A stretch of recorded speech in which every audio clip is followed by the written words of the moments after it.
YouTube, how is it going? Welcome to the semifinals of Osiris League Season 3. We can take this off of our head for now. r0se awaits as he is going to be co-hosting this match. And guess what? Have you heard of sweet thing called revenge? Revenge is best served cold, my friends. If you recall last week, I casted with r0se, who hosted the match and may or may not have wanted me to stay quiet. Well, all due respect to him, there were technical difficulties, and so I remained silent through the stream. So we have now the controls in our hands, ladies and gentlemen. And as you can see, I want to see that spam of the evil devil emote in the chat. Revenge time, baby. But all jokes aside, myself and r0se are going to be casting today's first match of the day for the Realm of Horus, r0se versus ov. r0se versus ov is probably one of the craziest matches we could have asked for. It is one of the up-and-comer, very strong, capable teams in Osiris League who amazed us last season and again is amazing us once more. And an ex-champion from Season 1 who did not make it to the finals in Season 2. And now they're back to try to reclaim the title of Osiris League champions. So this match has everything going for it to be an insanely exciting match. There are the devil is emotes right there. I love it. Gecko chimes, that's right, Jainam. And so we're a few moments away from the match. I always ask you guys this because it is a very important question. Who do you all think is going to win this match? Who are you rooting for? Hashtag OV or hashtag r0se in the chat. I want to see your predictions, ladies and gentlemen. As we're about to get into this in about 2 minutes, there are a couple of things you should know about. This match is for the finals. That is right. We're going towards the championship. Now, my head might be a bit big, but not that big. We're looking at this side right here, trying to make their spot right into this. And they're going to go up against the winners of 374 versus SNO in the coming match at 3 p.m. UTC. So we're starting off with this, and then we're gonna go and see the next match will be casted in here as well. This is going to be for all the marbles. We can really quickly also take a look at the Realm of Anubis, who unfortunately we haven't been able to cover that much this season, but they are in their final leg as well at 3 p.m. UTC. We have V636 against 1590, the potential favorites V636 against 590, and on the other side you have P636 with KKSA, and this is also for a spot in the finals. Both these matches at 3 p.m. UTC. But now we have one of the hardest matches in this season, and I think one of the most anticipated matches in all of Osiris League. I can tell you that the OV against HKL match last week was probably one of the top 3 matches that we've wanted to see in Osiris League. 2 champions and only 1 can advance. And this is an ex-champion against a very strong dark horse that's been really amazing us for 2 seasons now. So I'm really stoked to see this. If we take a quick peek at the matchup, a 2.78 billion power alliance going up against a 3.4 billion power alliance. Power doesn't really mean too much as r0se can heal and do their thing, but remember, they've been healing a lot and they might run out of troops very quickly. And so you got to keep an eye on that. That is the only thing that power really affects. With that being said, we're just awaiting the ability to get into the match. And as we enter the match, let's switch onto the field where r0se is waiting for us.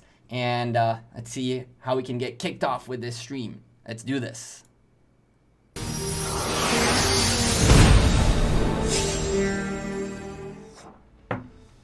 All right, ladies and gentlemen, we are live. We're going to be doing something that I think we all have wanted to see, right? So we've got this latest match here, OV and r0se. Not really too, when you're talking about OV, okay, so you have to kind of narrow it down here. OV, you can't say they're not a juggernaut because they kind of won Season 1 all on their own.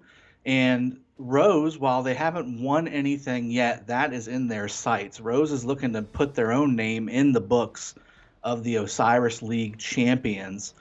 OV's got the defending title, even though they missed it last season. HKL winning season 2. OV's got season 1, and they came back strong this season, losing once or twice throughout the process, but really winning the resounding big battles, the big matches. Those are the ones that help you get to the championship. It's not the easy ones that you plow through earlier in the qualifiers. So OV is time-tested, battle-proven in Osiris League. That is their bread and butter. r0se has really started to make a name for themselves too. I'm really looking forward to see if we can see some different strategies. I know that there's been some adjustments throughout the playoffs. A lot more folks are leaning towards putting more into provisioning than what once was before. And then also, people are really starting to put some extra effort on making sure they do some disruption on the back end of their enemies' territory. So let's see what they do. Gecko, what do you think you're going to see in the first not first few minutes, because we all know what that looks like, but maybe after all the buildings are captured? What do you think we're going to be seeing from both of these teams? Drago, first of all, I'm super stoked to watch this. And for the chat out there, we've added a little bit of an extra thing for you guys this time around. And that is you have a little bit of the background music and the background sounds of the fights going on. A lot of you have been requesting for a little bit of a mood improver, not only our pretty voices, I mean, at least Drago's pretty voice, but now we have also the background sound. So please let us know in the chat if things are a bit too low or too high throughout the stream. I'll keep an eye on that to adjust on that.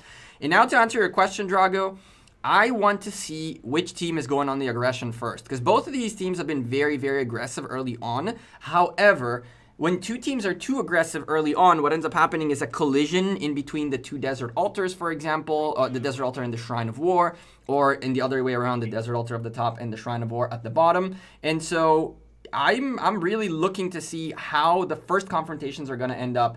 Now, I know you guys are catching a few no signals. We're trying to use this tablet instead to give you better experience, but if this keeps flickering, do not worry. We have a backup ready to roll. We're trying to maintain full HD for y'all with no simplified graphics and all that good stuff. That's what is worthy of this type of a match. Yeah, I agree. And yeah, it looks really good on the screen here. Nice wide screen. I see all the troops flooding out of the gates, which you know is my favorite part of the entire match. Everything else can just kind of happen, and it's cool and everything. But if I could just see an hour of troops just pouring out of the front of these bases inside of Osiris League, I'd be a happy man. That being said, though, so yeah, I think that what we're going to be looking for, OV has been known. OV, their bread and butter is getting the arc. That's what they do. They do some provisioning. They do a good structure game. They're very strong on both of those things, but their best asset, their biggest claim to fame, is always just ending up with the Ark of Osiris more often than their opponent. And more often than not, it's all of them. Like they just don't lose Ark of Osiris's in the middle. They just like to win those. And that's what's helped them really get back to this round of 4, and ultimately, in their eyes, they're going to take that strategy all the way to the championship. So I'm interested to see if r0se can help deny some of those arcs from OV. And then conversely, again, r0se, I think they have started to do kind of the same thing with the arc, but they have more of a well-rounded, I think, provisioning, structure, arc game. I think if they are going to win one arc in the middle and they can really do what they want to do from a provisioning standpoint and keep their buildings and maybe snag a couple buildings every once in a while from OV, I think that's their game that they're going to play. And I think it's going to be interesting to see who kind of gets to execute their strategy. That's usually what you can see breaking down in the middle as the buildings are going to be unlocking in about 3 minutes here. You're going to see whose strategy is going to really be able to unfold. Lots of rallies already, of course, 8 rallies out, 4 for each side. Every obelisk in the map getting rallied, Gecko. Yes, sir. We highlighted a beautiful Dragon Lancer on the field. Shout out to r0se and the Dragon Lancer rally. I mean, you got to give these guys a little bit of credit. No, who has the audacity to put a Dragon Lancer at the front? None other than r0se themselves. And now they're marching down the field. I see a lot of T1 marches marching down the field to potentially try to snag an outpost away from OV. The problem here is that, yeah, this outpost is is very well defended. A rally already hit it, so it should be a full outpost. We're going to take a peek and see if I'm right. I'm pretty confident that our rally just hit this a little bit ago.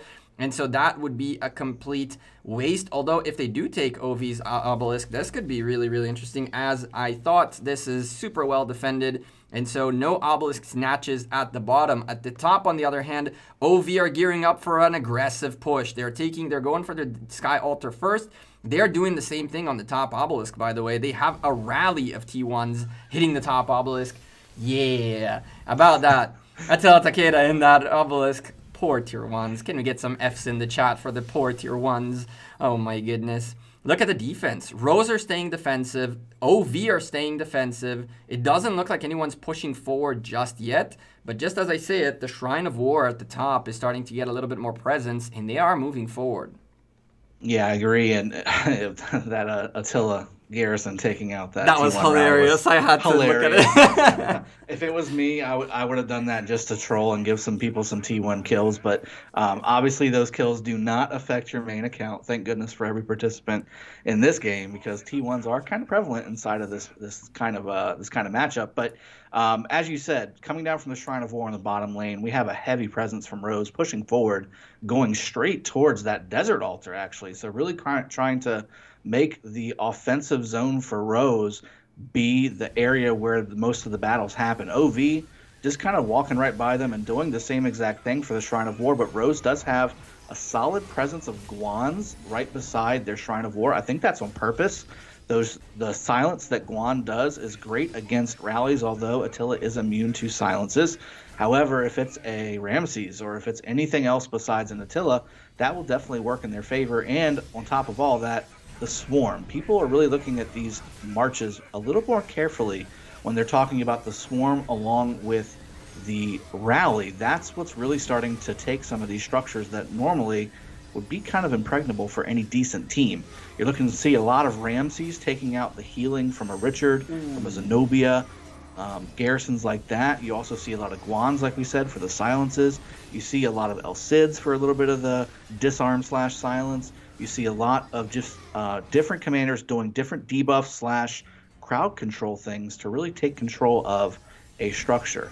Early advantage for r0se as they take the Desert Altar away from OV. I was keeping an eye on it with you guys because this is the important stuff. This is what I was talking about early on, the early aggression. Believe it or not, there is a spot in the building that you want to stand on that is going to guarantee that you instantly pick up the building. That's right, where you place your march to pick up the building is actually very meaningful. If you put it in the wrong place, it will take you a split of a second more than if you're in the right place. And r0se had that player set up and ready to rock and roll. Osiris came in right after, and now Osiris is holding on with a huge open field presence next to the Desert Altar of OV. And if they take first occupation of this, which there's still 2 minutes to go, so there's plenty of time for OV to try to take their building back, that's 750 points that the blue team is going to earn ahead of the red team. And to make matters worse, the red team took a slight moment to pick up their own Shrine of War. Now that's very minimal, small mistake, but I would assume it's more of a disconnect than anything else. But again, these little 10-20 second delays are crucial because that essentially took away more than 20 points away from the red team, who are still in the lead right now. They have taken a outpost on the back, a blue outpost. That's what keeps them at 30 points per minute in the lead early on. And Drago, honestly, that's the kind of play I want to see more, because people are forgetting that the 130 points per minute in the beginning. And if you do what OV just did, which is snatch an outpost early on, look at the advantage they're gaining. They're gaining a nice little 300, 400 point advantage. Of course, if you lose your own Desert Altar, though, that could be a big problem. Yeah, it's kind of a bad trade if you don't get your main altar, which they're not gonna. r0se did a great job in really taking this. It's got what? I'm trying to see inside about 50 seconds left until r0se captures this Desert Altar, and they've got enough presence here where I think they can do it. If you have a Chandra rally just hitting that structure for OV against r0se, and on the back end of that, r0se was able to defend relatively with ease against the onslaught of OV at their Shrine of War. And now I can start to already see it's a little under 5 minutes left before this arc spawns. I'm almost 100%. I'm going to start seeing r0se go into the middle. This is exactly what r0se needed to do. I don't think OV, well, I mean, who does, right? Who plans on losing their Desert Altar right off the bat? They've got that outpost back. That's going to stop, 30 points per minute for a few minutes. But not only that, I mean, OV now is losing 150 points per minute in 5 seconds, and they've lost the 750 points for the initial capture. That's a huge win for r0se, a huge boon right before going into the middle here with 4 minutes left before the arc spawns. I see Herald throwing around some axes. That's interesting from OV. I see on the back end a lot of Zenobias already. I saw from the rallies that we're hitting, there's some Zenobia Constantine garrisons on the r0se side, so they've got the proper commanders to take some of these rallies out. I've seen 2 Chandra rallies, though, from OV already, not an Attila. So I'm interested to see if that's going to play a role. There's another outpost going on the back end there, Gecko. Yes, sir. The outpost goes down. There's people here from r0se trying to take it back, but there are 3 marches by OV securing these outposts, which is actually very interesting. It pulled back a Saladin William to defend the outpost. I'm assuming that Saladin William was intended to go to the middle. Look at the porridge of r0se into the middle, though. There are 3 minutes remaining till the arc, and r0se are already pouring in. OV have some presence here. 1 player is already here, but r0se are starting to really push forward. We've been talking about this quite a bit lately. If you want to go to the middle early, you have to make sure you have early secured points per minute lead and a good solid lead early on.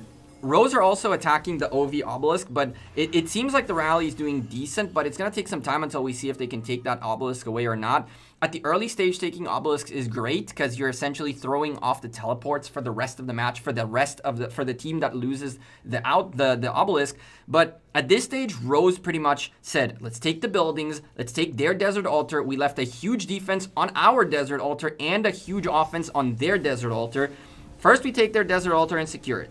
Then we defend our own Desert Altar. And once all of this is said and done, everybody on our side of the Desert Altar go from the top towards the middle, and everybody on their side on the Desert Altar go from the bottom towards the middle. So they really sandwiched this middle really, really, really well. There's a forward attack, there's a back attack, there's small amounts of OV in here, but this is the first time in a very, very long time I can tell you the following sentence. It seems like OV are undermanned and in a very big disadvantage in the middle for the first arc, and to make matters worse, they're almost 2,000 points behind.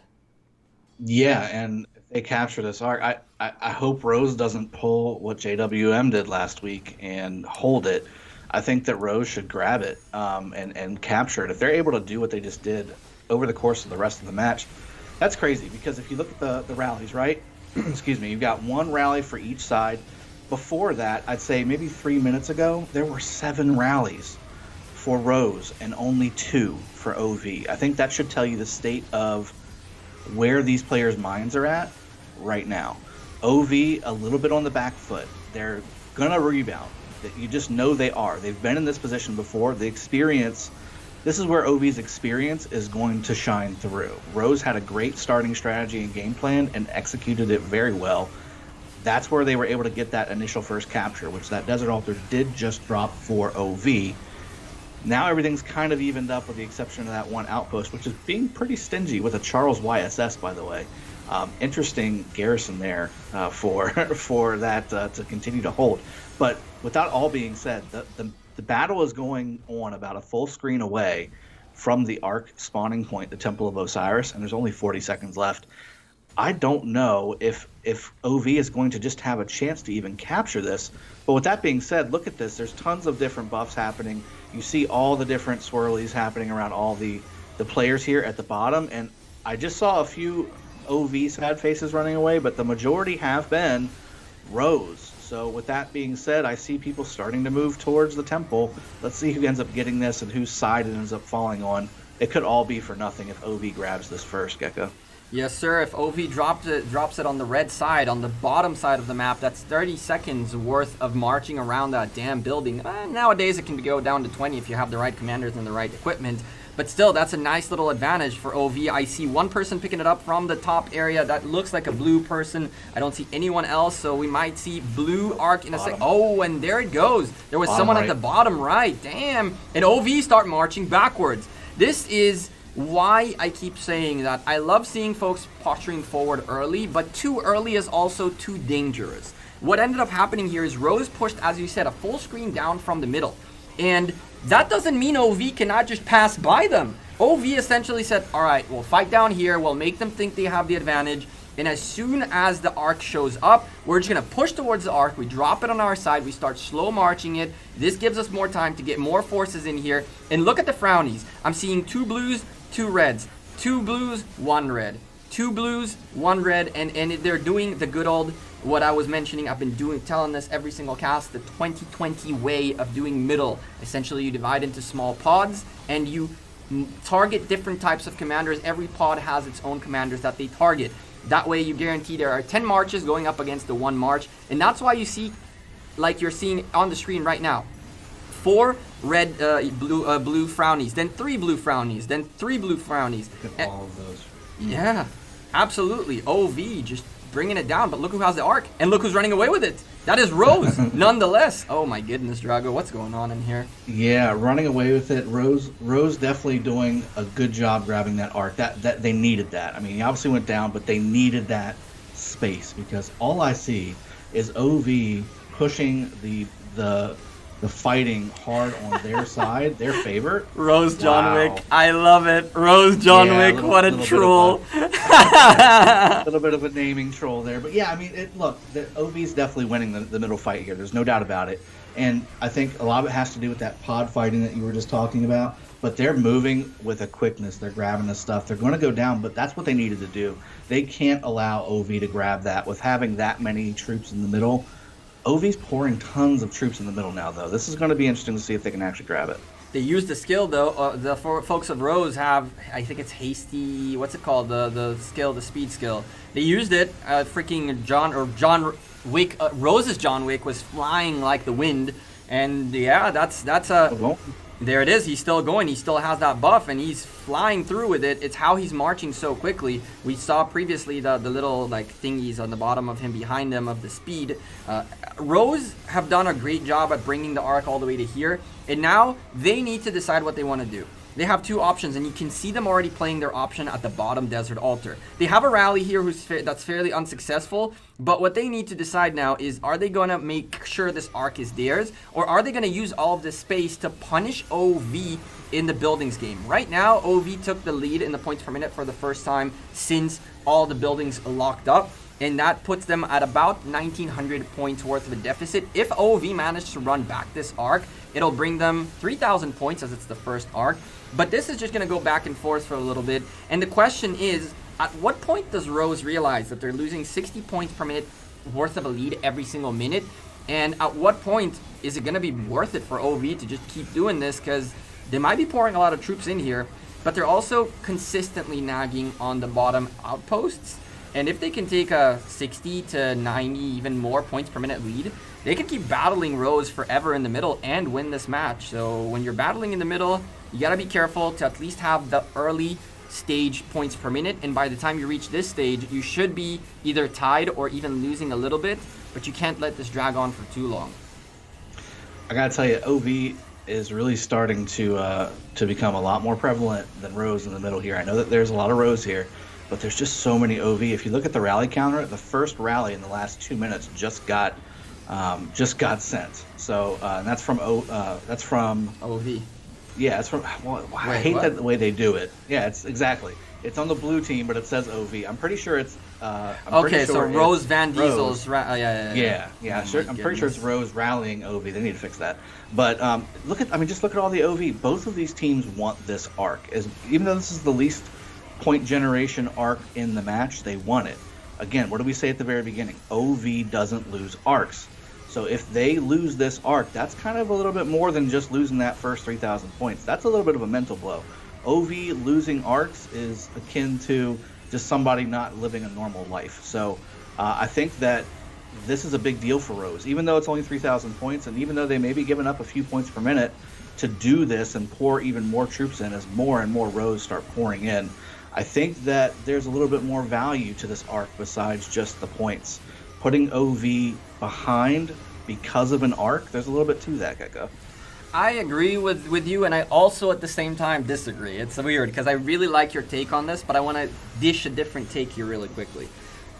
r0se right now have the opportunity in which they managed to divert OV to exactly what you said. We never lose arcs, and so that's an Achilles heel if you know how to play it.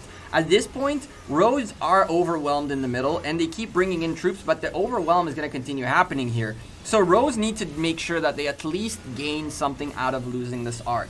If you ask me, this arc should be still contested as it is, and r0se should continually keep nagging away on OV to keep making them come to the middle.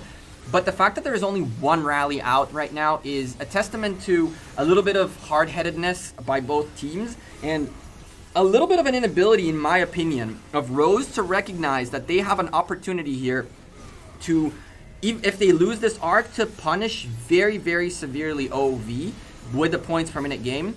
If they don't start doing anything, though, they just keep fighting OV in the middle. As you said, OV don't lose arcs. And if OV win this arc, I think the mental blow is going to go much more on r0se's side. This is unbelievable. The arc is literally by the temple. Yup. OV is just doing OV things. I mean, r0se is trying their damnedest to get this arc on their side. They had everything lined up behind them to do it. Everything was defended.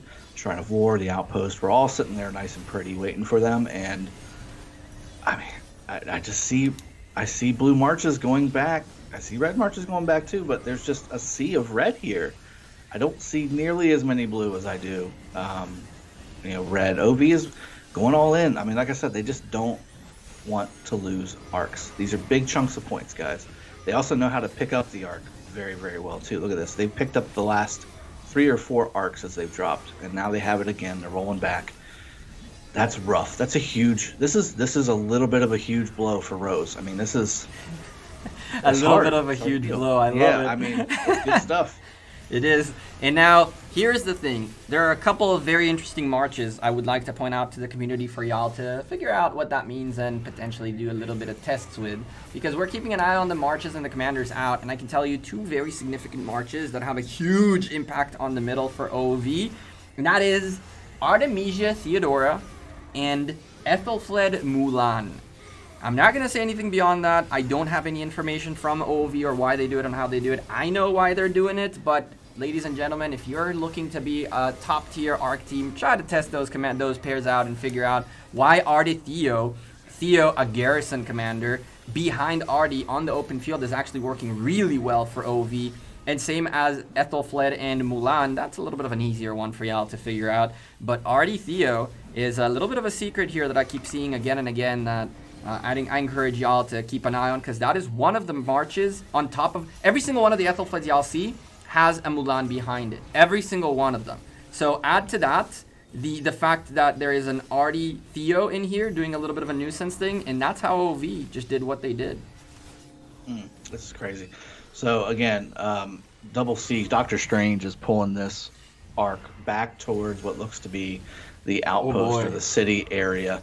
Look at the desert altar. It just went all the way. Well, it has to, right? Because the desert altar is looking very rough. But we do have some reinforcements, obviously, coming over from OV. Seeing that, this is going to be interesting. Is OV going to commit a little too much to save that desert altar, or are they going to do just enough? Because the arc is down, and let's see who grabs it this time. Is it blue or is it red? It is red. So I mean, man, OV's done a great job. I mean, there's no doubt about it. Like I said, they just don't lose arcs, and they just pulled this arc almost across the entirety of the map, under duress, while fighting, while also holding structures. Because again, r0se started rallying. There's 2 rallies up, and 3 rallies, and they're all r0se. OV's not rallying anything right now. It's all about the arc right now. So if they capture this arc, they will go ahead by about 1,200 points or so. And with that being said, too, I mean, it's anybody's game at this point, right? We've got 2 more arcs probably before this next thing goes, with 5 more teleports coming in favor of one of the teams. I didn't see which one it was, but they both have 7 and 8 respectively. So more teleports are available. Looks like they're kind of banking this as theirs, and I mean, rightly so. It's right beside their structures there, with no real resistance coming from r0se. This is a big deal. Big deal. r0se put a lot into the middle for this arc. They wanted at least 1. And they put a lot in to get it, Gecko. It is so much more than a big deal. First and foremost, all of these people swarming the building. Keep an eye on this beautiful Captain Moo March as it rotates around the building, because guess what? Only 10 marches can swarm the building, and now all of OV is here too, so them losing this Desert Altar is a very unlikely thing. r0se picked up on the fact that they need to start taking buildings a bit too late. By the time they got here and everything happened, OV was already too close to come in and reinforce and fill up this building. A Zenobia was put as a commander, as a garrison captain, which it wasn't there before. There goes the rally, and here's the pickle. The thing that we haven't stated at all, and you mentioned it very briefly, that is much more significant is the teleports. As of right now, OV have used 2 of the 7 they had, and r0se only 1. The reason they have 5 and 7 respectively is because they dropped everything towards the middle, and they did not allow themselves to teleport. The fact that OV have 2 people who teleported more than r0se means that 10 marches are going to march a minute and a half less per direction. So on top of having the right now the arc, which will give them a slight lead, they're right now down by if math doesn't kill me right here, 1,500 points in favor of the blue team, and they're even out on the points per minute. OV now have such a huge open field presence. Look at what they're doing. They defended successfully. They're trying to defend successfully their Desert Altar. They might still lose it, but it seems like they don't care. They keep refilling it, and at the same time, some folks are going towards the Shrine of War, the blue Shrine of War. It's about to get contested, and this is the correct play. You put pressure on the other enemy's building so that these extra open field marches don't stay here but go to defend. There are 4 marches doing the dance around the building, waiting for a spot for them to swarm the building. And listen, this building falling down is a great start for the blue team, but the red team is here. And they're also aggressing, and they also have the arc, and they also. That's the problem for r0se. r0se need to start going back into their own game because they focused too much on the middle, in my opinion, where OV beat them. And now they gotta breathe, recompose. 32 minutes in the match. It's time to get back into our game plan. We can do this. Let's do it. Get back to teleporting. 6 teleports more used by OV than r0se. That is so many marches, and 1 more teleport now available on top of that. So many marches ahead for OV. Yeah, I agree. And what I just sat here for the last 2 minutes and watched the OV arc carrier just kind of sit there. I don't know if this was okay, he's going over to the city now instead of the obelisk. I mean, he was sitting. I don't know if that was a lost connection thing or what, but I mean, there is no reason for an OV player to ever hold an arc. That's what they do, is capture arcs. That's how they win games. So I'm kind of curious why they sat there for a few minutes. Maybe there was a timing thing that they were working with. But with that being said, I mean, the arc is now captured. It's a 1,600 point game in favor of OV with a 30 point per minute advantage as well, losing that outpost. Now gaining that outpost back, they'll get those points back in about 3 minutes, assuming they don't lose another structure, which it doesn't look like they're going to do on their side at least. This Desert Altar on the bottom lane is very low. However, there's tons of OV around here. I think they just held just enough to keep that structure. That's kind of the name of the game with OV. Bend, don't break on the defense, and just win all the arcs. That's kind of their thing. That's their bread and butter. I'm checking also around to see if there's any kind of provisioning happening on the back end for OV. Don't see much, to be honest. Much at all, really, for where I'm looking anyway, unless they decided they wanted to do all their farming in the offensive zone. I see maybe 1, 2, 3 provisioning armies around for OV. So very interesting. And let me go over to the other side. I see quite a few blue provisions on both sides of the camps here. At least 3 or 4, 5, 6. Yeah, okay, so definitely about 2 to 3 times more provisioners for r0se as there are on the OV side. That could play a huge role towards the end of the match here. We've been seeing some big provisioning numbers, almost to the point where full arc capture numbers for the whole match, like 11,000. Snow put up 11,000 last week. That's huge. That's huge. That can win your game even if you're losing the arcs. It's not what can win you the game, it's literally what won them the game. There was, I can tell you that I was still in JWM at the end of that, and it was like, how the hell do we win when they provision 11,000 and they do as good as they do in buildings, and you know, it's like canceling the arc essentially. I'll tell you what, the thing that scares me here is that I'm seeing very little aggression from either teams in a timely fashion. I'm seeing a lot of rallies coming out without open field presence and things like that. The Desert Altar by r0se is getting aggressed on, but there's a lot of r0se in here. They need to keep an eye on that Slouty rally though, because that Chandragupta William rally can be dangerous, especially when the Zenobia is not in the building anymore. It's in the open field trying to die off so it can refill real quick. Let me tell you this. r0se picked up the bottom Shrine of Life, 80 points per minute in their favor soon. Now they're only 50 points per minute ahead, but that's a good lead for them. They need to close that gap that is almost 3,000 points in favor of OV, and oh boy, Slouty's rally did the job indeed. Desert Altar taken away. OV are starting to put the hammer down, and there was one comment you made that was super curious. Why did they not instantly capture the arc? And I can answer that. The reason you don't instantly capture the arc is because the arc is the only thing you can actually control its timing. And so OV more than likely said, is everybody ready for sort of a reset on our play? And someone said, wait a second, I got to get my march back and refill it. And so when you hold on to the arc, it's not only to hold on to points, you can actually hold on to the time in which the next arc will come out. So there's 8 minutes as soon as you deliver the arc. So if your middle team is not ready to reset just yet because it was a very tough fight and they went a little bit on the aggression or something like that, you hold on to the arc till all the marches that are supposed to fight in the middle are ready. Only then you secure the arc, and now you essentially restarted the arc cycle. So I'm assuming, knowing OV, that's why they delayed the arc. Either that or, of course, the disconnect. So great point. I think that there's definitely some value to that line of thinking. Look at the middle. OV making a little bit of a statement. I mean, they've got about 100 armies coming to the middle with 4 minutes left, and I see a few coming from r0se.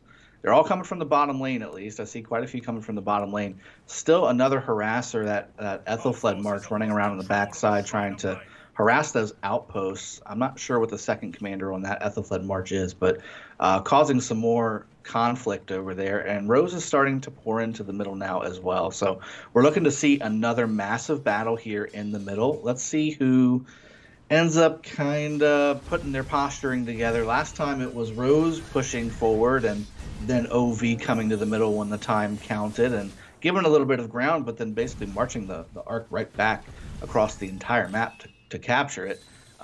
Let's see if r0se can do kind of the same thing. I think that what really did it for OV was just being able to hold enough from the initial set of rallies that come during the middle battle, because after that first set of rallies was dealt with, again, I saw on the rally counter zero rallies for a good 4 or 5 minutes while that middle fight was going on. That's what, again, was kind of shocking that HKL lost last week, because that's where they win.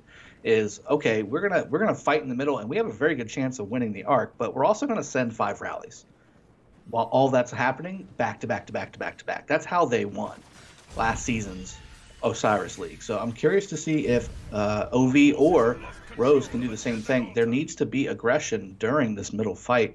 If there's not, and all you're doing is focusing on the middle, I have to chalk it up to OV.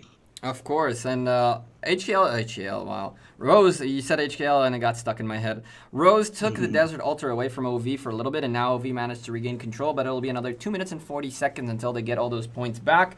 And on the other side of the map, however, it looks like someone lost a building. Yeah, the Desert Altar up on the top is about to finish ticking its cooldown, which means in a moment, r0se are going to have about 2.5 minutes worth of a very, very nice little lead. We're looking at, 80 points now, and it's about to get another 150, so we're talking 230 points per minute worth of a lead. And so at this stage, this is what r0se need to be doing. They need to have that point per minute lead for a little bit of time while they fight in the middle. This middle fight is already going on. OV is already posturing forward 1 minute and 45 seconds before this arc even pops. Skills are popped. OV are not going to let r0se come in, and they're not going to let them set up and get ready to rock and roll. But this, in my opinion, is a slight mistake. This little frowny phase that's going home right now will be back in its house in about 30 seconds, give or take. 31, I was almost there. And with a minute and a half worth of time, that march might actually make it back in time to the middle. And so timing the amounts of kill, the fight in the middle is also crucial, because you're fighting on the blue side if you're OV, and if that march makes it back in, the marches that fought it are not a full march compared to it.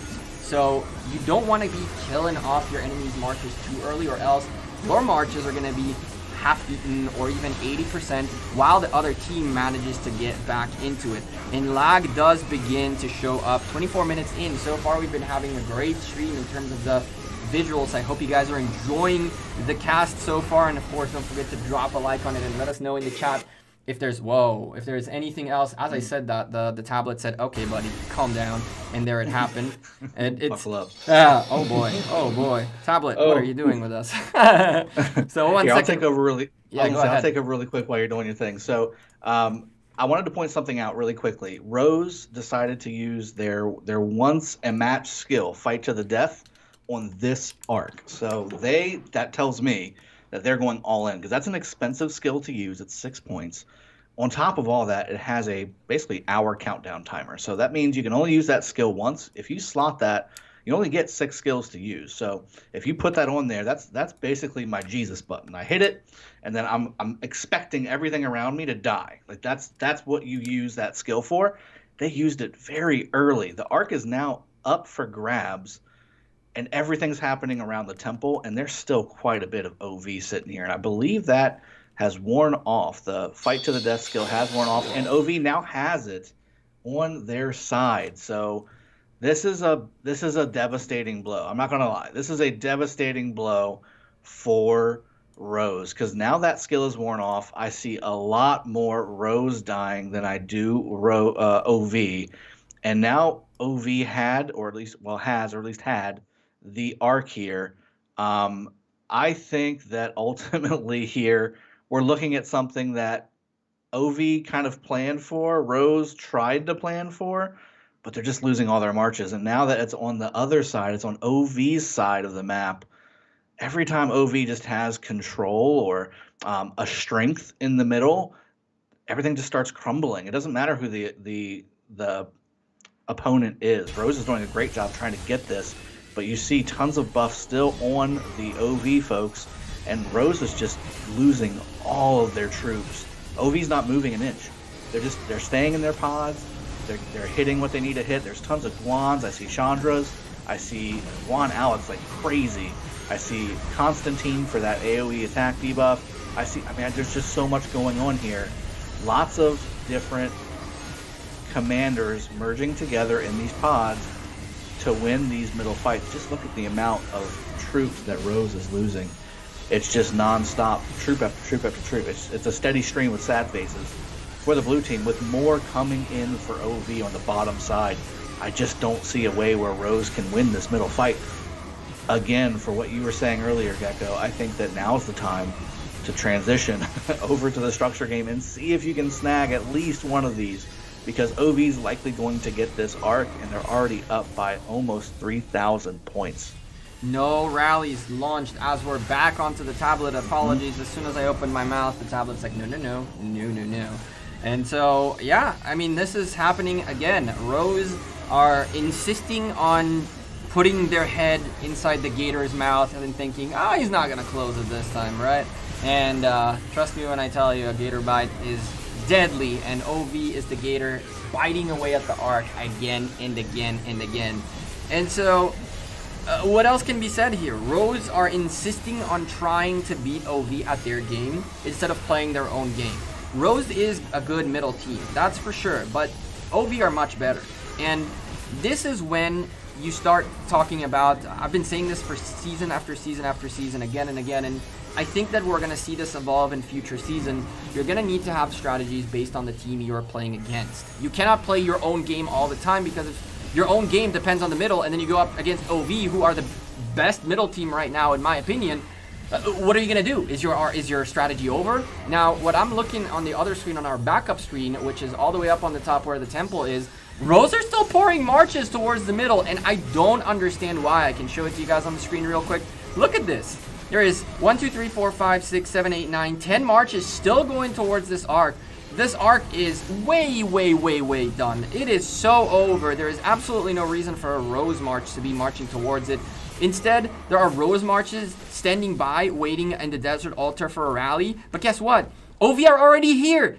Again. Exactly the same play as last time. Too late of a rally, too late of open field presence. By the time this rally arrives, and it might be marching, I think it's marching. And even if it's not, it might be marching. Van's rally is on its way here. But look at the red arrows coming in here. Do you honestly think 1, 2, 3, 4, 5, 6 open field, 7 open field marches plus a rally is going to take out a Zenobia full building plus all of this sea of red? I don't think so.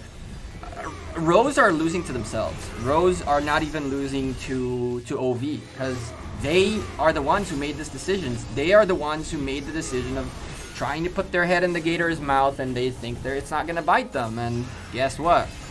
It did. And boy, this match is 4,000 points in the lead for OV with 3,500 still coming in. Drago, one last thing. I told Chisco last season that I will stop gloating about provisions to him because he on the first season was very much against provisions, and then it kind of worked itself out. I'm really happy checking for provisions at this point in time because let me tell you something. Those of you who sleep on provisions end up losing in the quarterfinals. Yeah, it's a thing, and I think the key way to say that is you either provision or you don't. Like, there is no half-assing the provisioning game. It's just the same way as the arc of Osiris in the middle. You don't send 10 marches to the middle when you know your opponent's going to be sending 100. You just don't half-ass it. You got to all-ass it, right? You just got to go all in.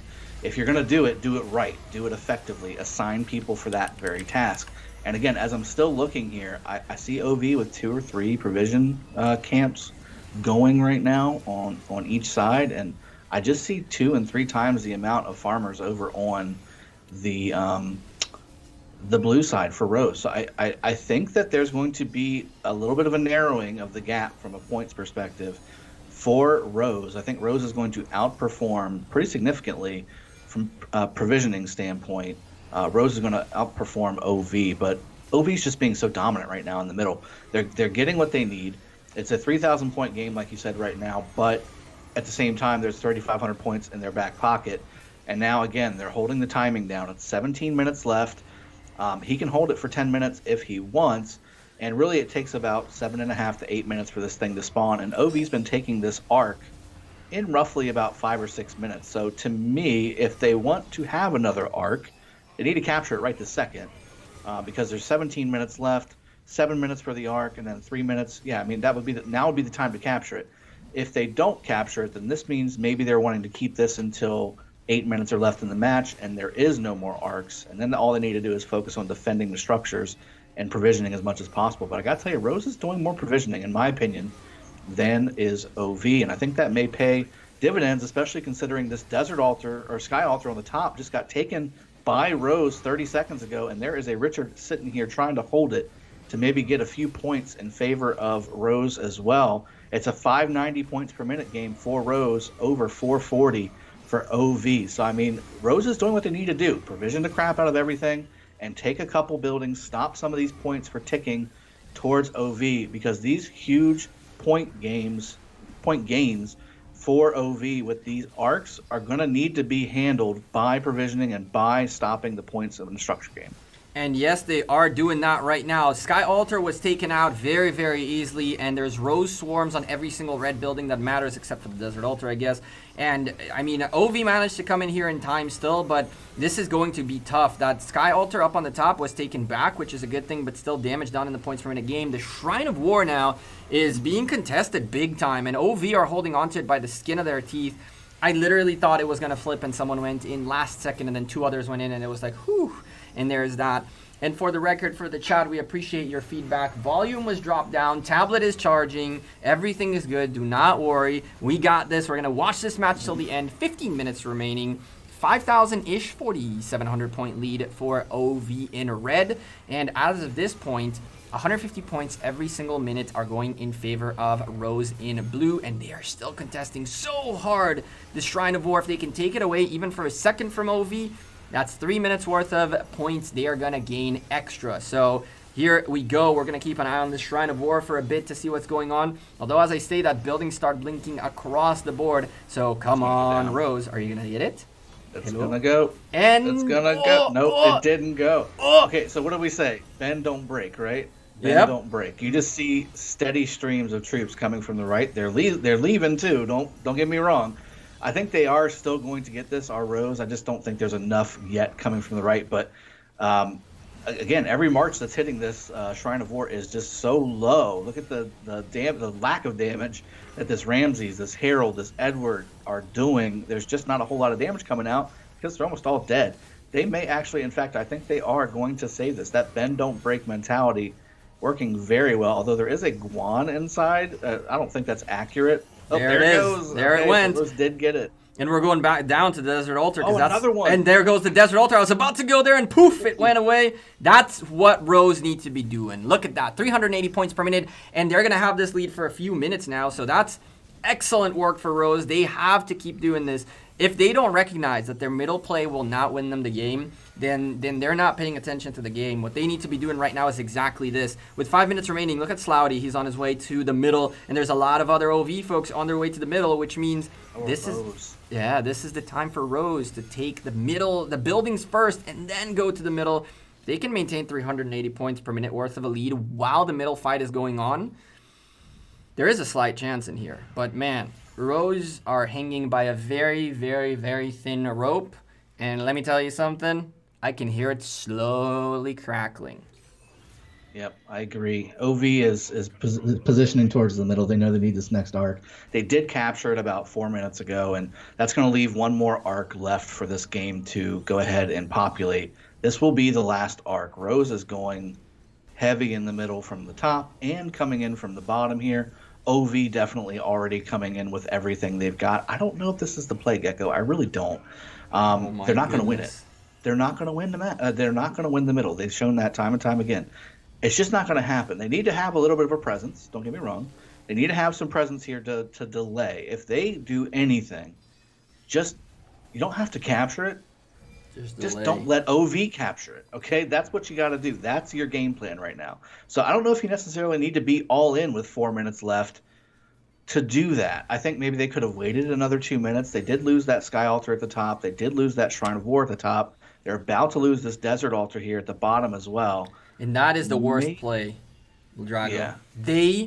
All of these people in the middle should have been defending this Desert Altar for dear life. There's only 2 marches in this Desert Altar by r0se. Can you not see the writing on the wall? Please, all of these marches should have had this Desert Altar. It should have started ticking for points. It should have put the pressure on OV to make sure they have to have the defense in here. Now these guys can go to the middle instead of defend this building. r0se, come on, guys. You guys are watching this match. You guys are in this match. Like, I honestly think all this middle presence, and we go show this to the folks. I mean, look at how much blue is in here. And, I mean, have you not learned your lesson? If they had the Desert Altar secured and the Sky Altar of OV secured, while they had 5 marches in here, straight targeting the Arc Carriers to just make them drop it a couple of times, those buildings would have secured in the favor of r0se. That means not only 150 points worth of a lead, but 300 points per lead, worth of a lead. If r0se would have done that, at this stage, we would have looked at 330 points per minute compared to 890 in favor of r0se, which means 560 points every single minute. And with 11 minutes remaining, that's what they need to close this current gap of about 5,200 points and then the 4,000 points worth of an arc. I mean, what else can be popping said? Stuff in the middle. They're popping stuff in the middle here, Gecko. So I see a lot of mystical formation, war drums being popped in the middle, and I see again more r0se armies getting smacked back. They're leaving with sad faces. Yep. At a 10-to-1 clip. I mean, at this point, it's like a 10-to-1 clip, if not more.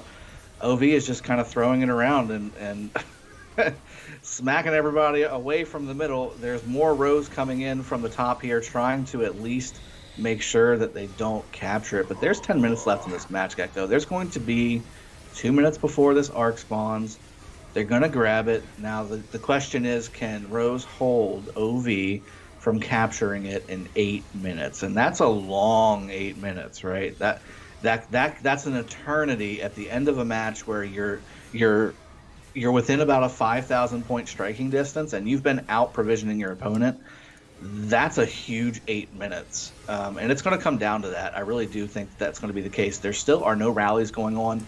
All the buildings are held. Desert Altar for OV is going to start ticking points again in 30 seconds, which will not up, for the most part, the points per minute game, which means, again, where it's a 3,700 point game now. Again, I think some of the provisions are coming in for r0se. I don't know if that's necessarily needed or asked for just yet. You want to have those points in your back pocket right at the end of the match with 9 minutes left.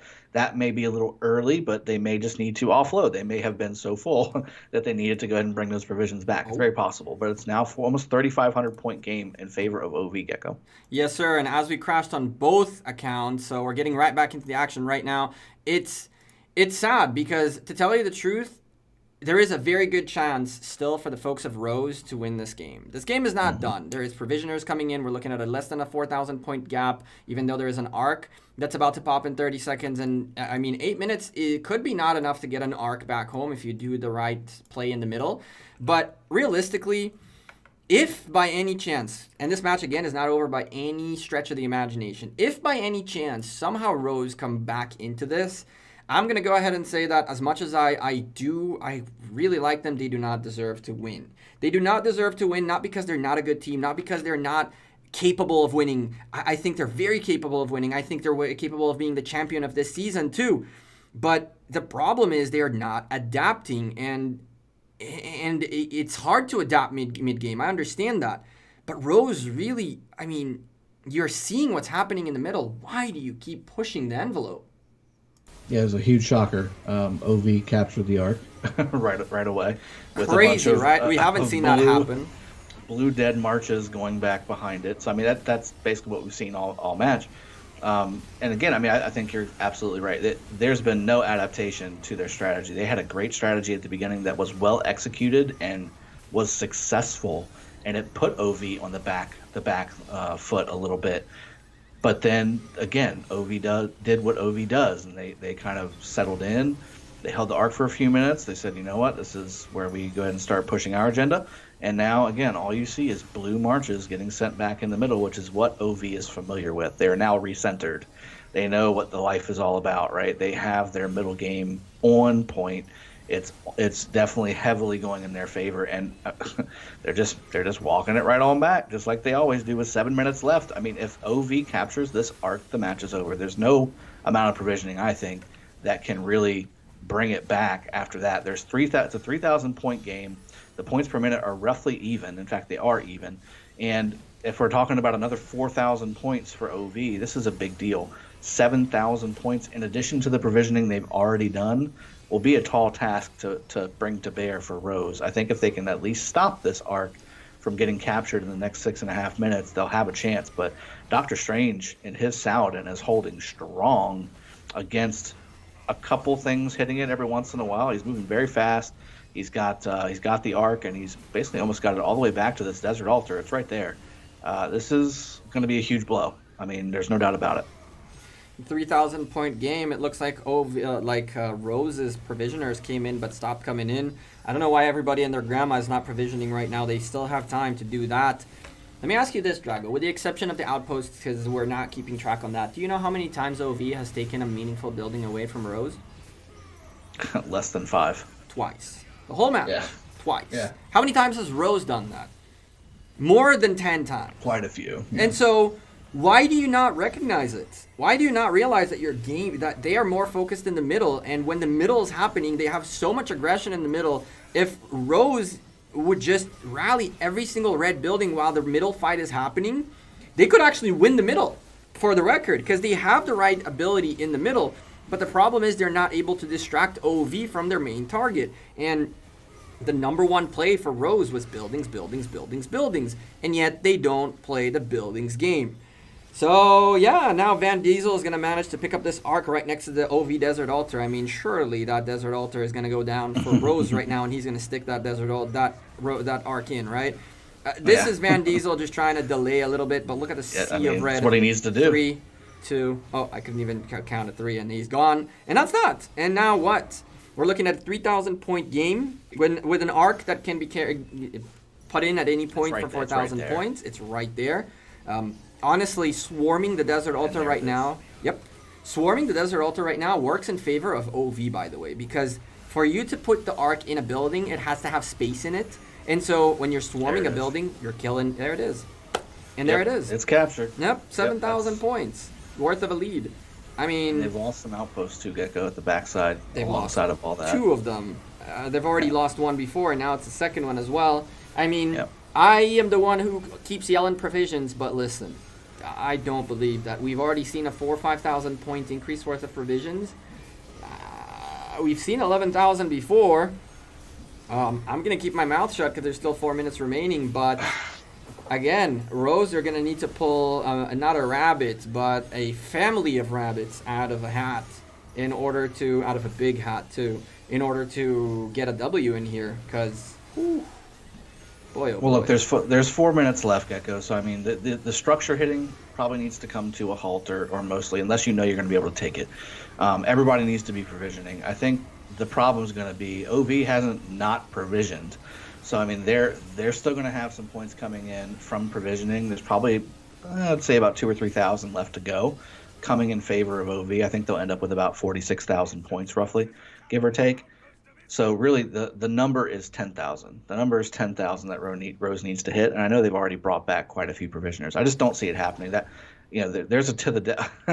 I think it's a little bit of a troll to the death there, by the way, because OV could have used that a couple times in the middle and really smashed r0se's armies, but I guess they were doing it so well without to the death, they didn't even need to use it. So, yeah. Look, so here's the other thing, Gecko, and I'll let you go ahead and describe it. This is kind of indicative of what I've been seeing throughout the playoffs. The teams that can own the field. So in the middle, you saw Snow, or I'm sorry, not Snow. You saw r0se. You saw OV, you saw JWM even, you saw HKL, you saw all the big boys, right?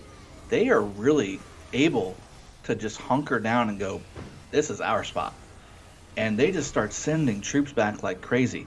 If they play like OV did today, where they can lose a few buildings here and there but get them right back, they don't need to necessarily be so aggressive on the enemy side, but take a couple outposts. That's, if they can take all 3 at some point throughout each set of 10 minutes, that's 90 points per minute that they're losing. That's a big deal. And provision enough to make it happen, but win all the arcs. That's kind of the strategy that's winning. I mean, OV did a great job executing this strategy, especially getting punched in the mouth right at the very beginning by r0se by losing that Desert Altar. That was a punch in the mouth. Lesser teams would have folded. Yes, sir. So a couple of things going on in the chat. For the record, this is for a spot in the finals, and against them will be either K374 or SNO from Kingdom 177. And so we're going to know who the person that's going to go up against the winner of this match after in the next time slot at 3 p.m. UTC. That match will be casted in here as well. But here's the deal. I'm trying to be nice, because at the end of the day, it's easy for us to watch from above and not know what's going on in there and not know why these things are happening. Mm-hmm. But again, I'm so perplexed at the fact that r0se have such a great open field presence for fighting buildings and they just don't use it. OV now took away the Shrine of War from r0se, which means a minute remaining, no more points out of that Shrine of War for the folks in blue. It looks like they pretty much conceded to an extent. They're still fighting for this Desert Altar and still unsuccessful. It'll probably go down. There's way too much open field presence here by the blue team not to get it. But OV are replying with an attempt on getting the r0se Desert Altar. At this point, ladies and gentlemen, keep your eyes on the top on the points, just on the points per minute and on the points coming in from provisions. Other than that, everything else is pretty much said and done with 38 seconds remaining. We've seen scores flip in that amount of time. We have Lucho coming in, who I don't know if he's provisioning or not. We have a couple of other folks who might be coming in with provisioners, so they need to do that. But it's weird. I was watching the Sky Altar, and it had one march hitting it. And it has, again, Lady r0se just... This is what I don't get. Like, Lady r0se has been consistently just solo hitting the Sky Altar that's fully secured, and then dying, and then coming back to do it again. And so maybe it's an attempt on distracting the eyes of OV, but if OV play like I know they do, that doesn't distract them. That's the match. And bam, there goes the match. Victory to the folks of OV. Drago, let's go look at the stats screen. Give a shout out to Ace, Cow, and Dog, I guess. Ardly Dog, whatever. Yeah. Cowardly. Coward. Oh, my brain. Yeah. Cowardly Dog. I apologize. Ace the Things like that. Cowardly Dog. Let's go take a quick peek what we got here. Yeah, so I'm over there, and I'll lead us into it, and then I'll let you kind of yell at some folks. So, obviously, the story of the match, right? This is what OV does. Like they lose the occupation score. They just do. They just don't do the occupation score, but they're in it. They're in it enough for the provisions, and they just get 10,000 extra points. It's like an allotment to them because they just win the arcs. So if they can at least capture 3. That's really all that needs to happen. And what did we say towards the end? Just don't let them capture the last arc. That was 4,000 points. Well, look at the delta. r0se did exactly what they needed to do, except for stopping them from capturing that last arc. And OV does that every time. Every time. That last arc seems to be the easiest for OV to capture, which makes no sense because the first 2 were hotly contested, and it took them 6, 7, 8 minutes to capture those arcs. The last one, it seemingly only takes them 2 or 3 minutes, which is exactly what happened this match as well. If they just didn't capture that 4th arc or 3rd arc with 4,000 points, that's a 4,000 point swing. That's a 42,780 score versus 42,500. That would have been basically exactly what you needed to be in it. It's right there. OV still would have won by 200 points, but that's a lot closer, right? And you shouldn't have been hitting the structures at the end of the game too. Even at the very end, right? 30 seconds left. What's the point of taking a structure? It's not going to generate a point. So something like that. The little things. The little things are what really you start to nitpick at when you're looking at these types of fights, because this is the end game. This is the cream of the crop. This is the top of the echelon. And OV going back to the finals for season 3 of Osiris League. Great job to both teams. I think r0se had the right idea. Just needed to change a little bit throughout the match to see what was going on, understanding your opponent, like you said before. OV doesn't lose arcs. Win everything else. Rack up that occupation score. Get 15,000 provision score. Do what you got to do, and maybe just stop them from getting that last arc, and that's how you beat OV. I agree. And we could see that happen right here. They won the provisions, they won the occupation, but those arcs are really a killer, and they're a big killer for teams going up against OV. 11,000 against 9,000 provisioning. Lord have mercy. I mean, I'm all for it, but that's just insane amounts of provisioning, especially from OV. I'm actually very impressed of seeing this because they had huge presence in the middle. They had huge presence, a little bit of presence in buildings. But it looks like really the middle and the provisions were really what they were looking at more than anything else. And occupation, they kind of like were there, but look at the heals. The heals is a different story altogether. 6 million heals for OV, 5.8 for r0se. I am honestly question marking whether r0se ran out of speed ups. r0se have been healing 8.5 million plus troops pretty much every single match, give or take. And so, I mean, does this mean that they didn't have the troops they needed to continue? Does this affect them? I'm curious. I might get in touch. We'll get in touch with some r0se folks to see what happened there. But yeah, other than that, everything looks fairly even in the sense of one team won occupation and provisions, the other arc. The kills are very close. The heals are decently close, and it just indicates that something went on in the back. In my opinion, r0se ran out of healing. Personally, I think that some folks ran out of healing speed ups. That'd be interesting. I'm not sure if that's the case, but I think we should do our due diligence and ask a few folks, or they can tell us. But I still don't think that's the reason why they lost. I think just again the strategy, Definitely. But great game to both teams, guys. This was an awesome match to watch. I think that the fact that it was down to those last few minutes, we knew it was going to be tight. Always exciting. So thanks a lot for hosting me, Gecko, and I'll see everybody else with Chisco in a couple hours. Yes, sir. Drago, thank you very much. This is always a pleasure to cast with you. Let's go back to look at the playoffs bracket and what's going on, bid our farewell, and see where we go from here. So I'll be right on in here momentarily.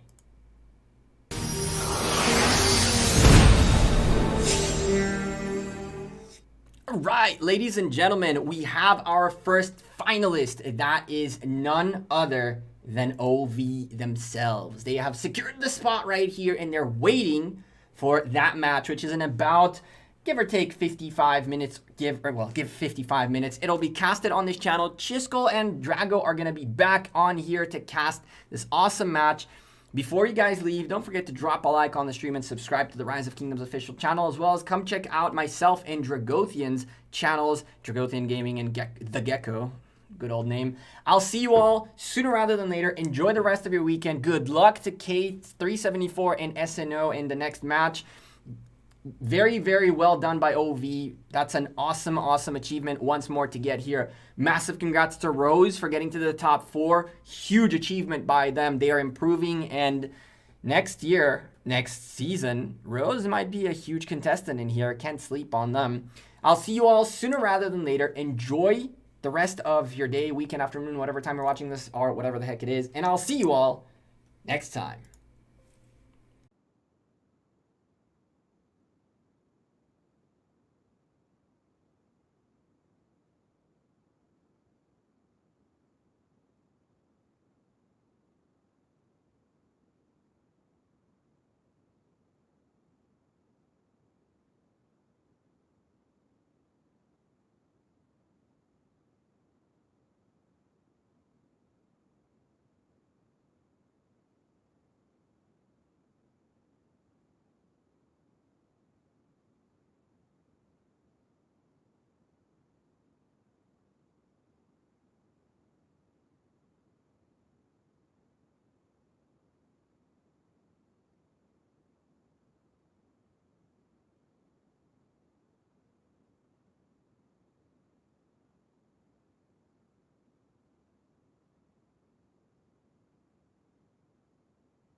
is going on, Governors? Chiscool here, and today we are going to be casting the Ark of Osiris Final 4 matchup of K374 versus Snow.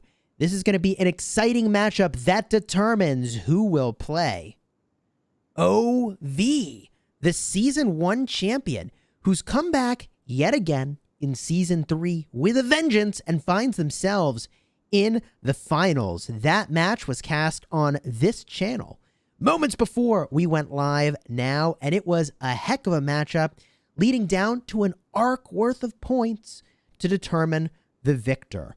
Will this next matchup be close? What's it going to look like between K374 and Snow? Both of them have had a difficult and challenging set of teams in order to get to this very point in the Ark of Osiris League. K374 had to beat 1008 to make it into the semifinal, and Snow beat JWM in order to make it here, and that was an underdog victory by power for them. Total power rating for Snow looking at 2.9 billion. Total power rating for K374 at 3.3. Now, those are honestly pretty freaking close in the grand scheme of things. They're really quite close. So power is not going to be the factor in this matchup. No, it's all going to come down to execution, being in the right places at the right times and bringing, well, more punch to the fight. Some teams seem to have a more punchy lineup when they go capture the Ark than others, and we'll see who can pull that off today. Now, in a matter of minutes, we'll jump into this matchup, and we will be joined at that time by Dragothian, who will be co-casting with us today. We've co-cast together on the channel. We did so last week. We'll be doing it again in the future, no doubt. So if you like videos that cover Ark of Osiris League, as well as new player guides, consider subscribing to the official Rise of Kingdoms channel and throwing a like on the video. Also, Dragothian and I have channels listed in the description of this video. Feel free to check those out as well. Now, you can see here in the score of the r0se versus OV matchup, it was literally one arc worth of points as the difference maker between who would win that matchup. OV was able to adjust to a very impressive and aggressive r0se start, and then they carried the momentum, carried the arcs. 3 arcs later, they were the victor. How is this 374 versus Snow matchup going to unfold? I'm really not sure. Snow is well known for knowing when it's time to provision in order to pull in massive and astonishing amounts of points. They're well coordinated, but my impression is that K374 might bring a bit more muscle, and they're also well organized. So how is that going to work? Which team will be successful when taking the Ark of Osiris? It's hard to say, but in just a minute, we'll be able to jump right into the matchup and find out exactly how this is going to go. I am very much looking forward to this one. And I'm just going to go and jump back into this view and then back in here, and we'll be able to jump into the matchup literally within the next 30 seconds or so. Do me a favor, drop into the chat here who you think is going to be the victor of this matchup, K374 or Snow. Of course, both extremely formidable teams here. And I'm sure as you've been playing along, you've been figuring out where you want to put your Oryx. Here's where I've put mine. Also, who you have chosen for your eye for talent.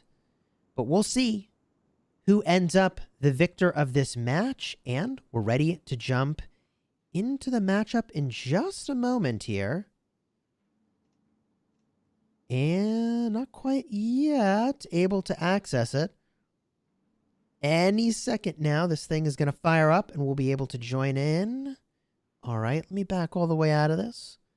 Give it one more shot so we don't miss the start of the matchup. Oh, baby. Hang tight here. We'll join in. There it is. We will see you in the matchup.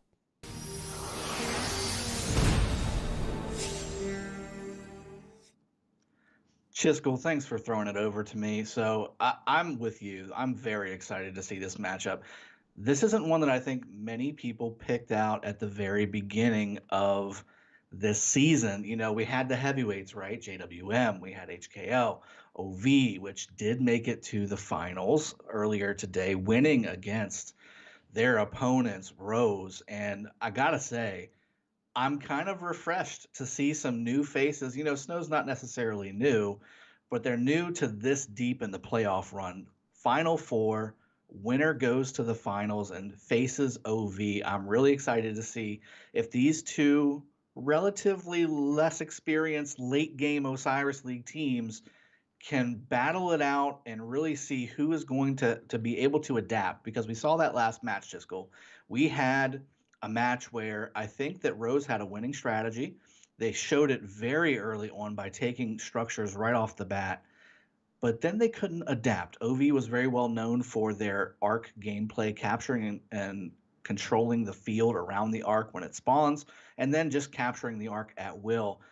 They needed to adjust, and they didn't do that. I'm curious to see if either one of these teams runs into the same type of situation, and if they do, are they adjustable? Are they flexible? Do they have the communication and discipline to be able to augment their strategy? Because as you all know, like you said before, these strategies have been changing rapidly over the last few weeks. We've started to see a massive, massive transition away from the structure game and into the arc/provisioning game. People cannot necessarily lose all their structures, but if you are provisioning on the back end and getting these 5-digit totals like the Snow team did last week, you can win even losing some arcs and losing some buildings. That's enough points to put them over the top, Jiskel. Yeah, it really does seem like things are shifting for the teams that are winning. And the thing that they're focusing on is arcs and provisioning rather than structures. And that is a big shift, I feel like, from the previous season where we saw HKL dominating structures and also having great timing for arcs. In 2 seconds, the matchup begins, and now the gates open. Okay, so what should we be looking for at the start, Dragothian? Anything unusual we should expect from these teams? I don't know if unusual is the right word, but I know that both of these teams do a little bit of weird rally combinations at the very beginning. I'm looking at the blue team here, and I'm seeing an outpost rally, which again has started to be added into a little bit of their conversation. I think that that's a weird play, a little bit of a different play. There's only a 500,000 capacity on that rally because it is an outpost. But if you can get some troops back there and go ahead and maybe start harassing early on, delay the capture of those outposts. Like we said last week, those outposts aren't necessarily the most generating points per minute by themselves, but when you start talking about taking 2 or even 3 away from your opponent, that's devastating. That ends up being, if you get all 3 outposts, the second largest points per minute total in the game from a structure standpoint. You need to do stuff like that if you're going to be winning this series and this season of Osiris League. Yeah, I mean, teams are looking to get every bit of edge they can, and outposts are a way to get some incremental advantage. I wonder also if they can try to squeeze the first capture point, right? It's 80 points. That's pretty meaningful. Are they able to get downfield fast enough with a quick rally? Probably not. But man, if they could, that'd be huge. Yeah, what, 2.5 minutes until that first outposts captures. Let's see where the rally is at. I can look it up on the rally timer here really quick. Yeah, I mean, 3 minutes on the forwardmost outpost, and the rally, I think, is on its way to it. You got 3 minutes, 18 seconds on the closest rally to the outpost. So that's not going to happen. So the initial capture points are probably out the window. But again, if you can just kind of get some people going on in the background, they now have 2 outpost rallies, by the way, due Snow, the blue team here. So there's a very good chance that you have some harassment going on the back end, and really you can maybe swing a couple armies around the side behind, and if maybe they're being a little bit lackadaisical and not paying attention, maybe you can snag an obelisk or 2. And if they've already started sending out farmers, maybe kill a couple farmers while you're at it. I mean, this is all, every point counts, Jisco. I think that's what we're trying to get at. All these rallies have a purpose. It's not just to send some things here and hope for the best. I think they're having a plan around some of these extra rallies. You got 7 rallies up 5 of them being from the blue team here. Yeah, it's actually kind of a remarkable number of rallies from the one side. And, classically, you rally your obelisks, you rally the opposing side obelisks. That way you can defend yours and pressure theirs. Most teams seem to cancel that rally toward the enemy side obelisk and use it primarily as a way to move your troops down the field. However, we saw in the last matchup where OV won that they actually let the rally run against the enemy side obelisk. They used T1 troops, they let the rally run, the rally lost, and then they let the troops walk home, which I wasn't expecting. But, they went all in, and hey, here's the all-in play right now. Same exact thing from K374. They're trying to swarm down that snow obelisk, and because they used a speedy rally to get there in time, it looks like it'll be defended. You got it. And that's the thing. So if you are on point with your rally at the very beginning and you're using T1 and your opponent doesn't use, for instance, a cavalry-based rally to rally their own objective, or they don't necessarily put a bunch of open field marches towards that direction right off the bat, there is a very good chance that the enemy could take your obelisk if they do it correctly. And if it doesn't, that's one of those rallies where by the time it gets there and either is successful or dead, by the time your march gets back to your city, you're ready to teleport anyway. So it's kind of one of those throw it against the side of the barn and see if it sticks kind of things. It either works gloriously or it fails tremendously because T1 against T5 just are not a thing. It melts instantly. It's 50,000 normal damage against 1,000 normal damage. It just the rally just melts. But if it works, it's so glorious and it's so funny to watch. And it's a little bit of a, I don't want to say bad manners kind of thing, but it's a little bit of a, hey, by the way, I can pretty much go wherever the crap I want on your field, and you better watch out. Yeah. Those mobility commanders really do move very quickly downfield and apply a lot of pressure. And now, on the topic of that, we see Belisarius, one of those mobility commanders, making it down to the K374 altar, and they're going to try to yoink this. Snow is going to try to get this out from underneath K374. Will they be successful? Yep, there it is. Now everybody loads in, and suddenly, if you're K374, you've got a swarm into, 1.5 million troops? Tough situation.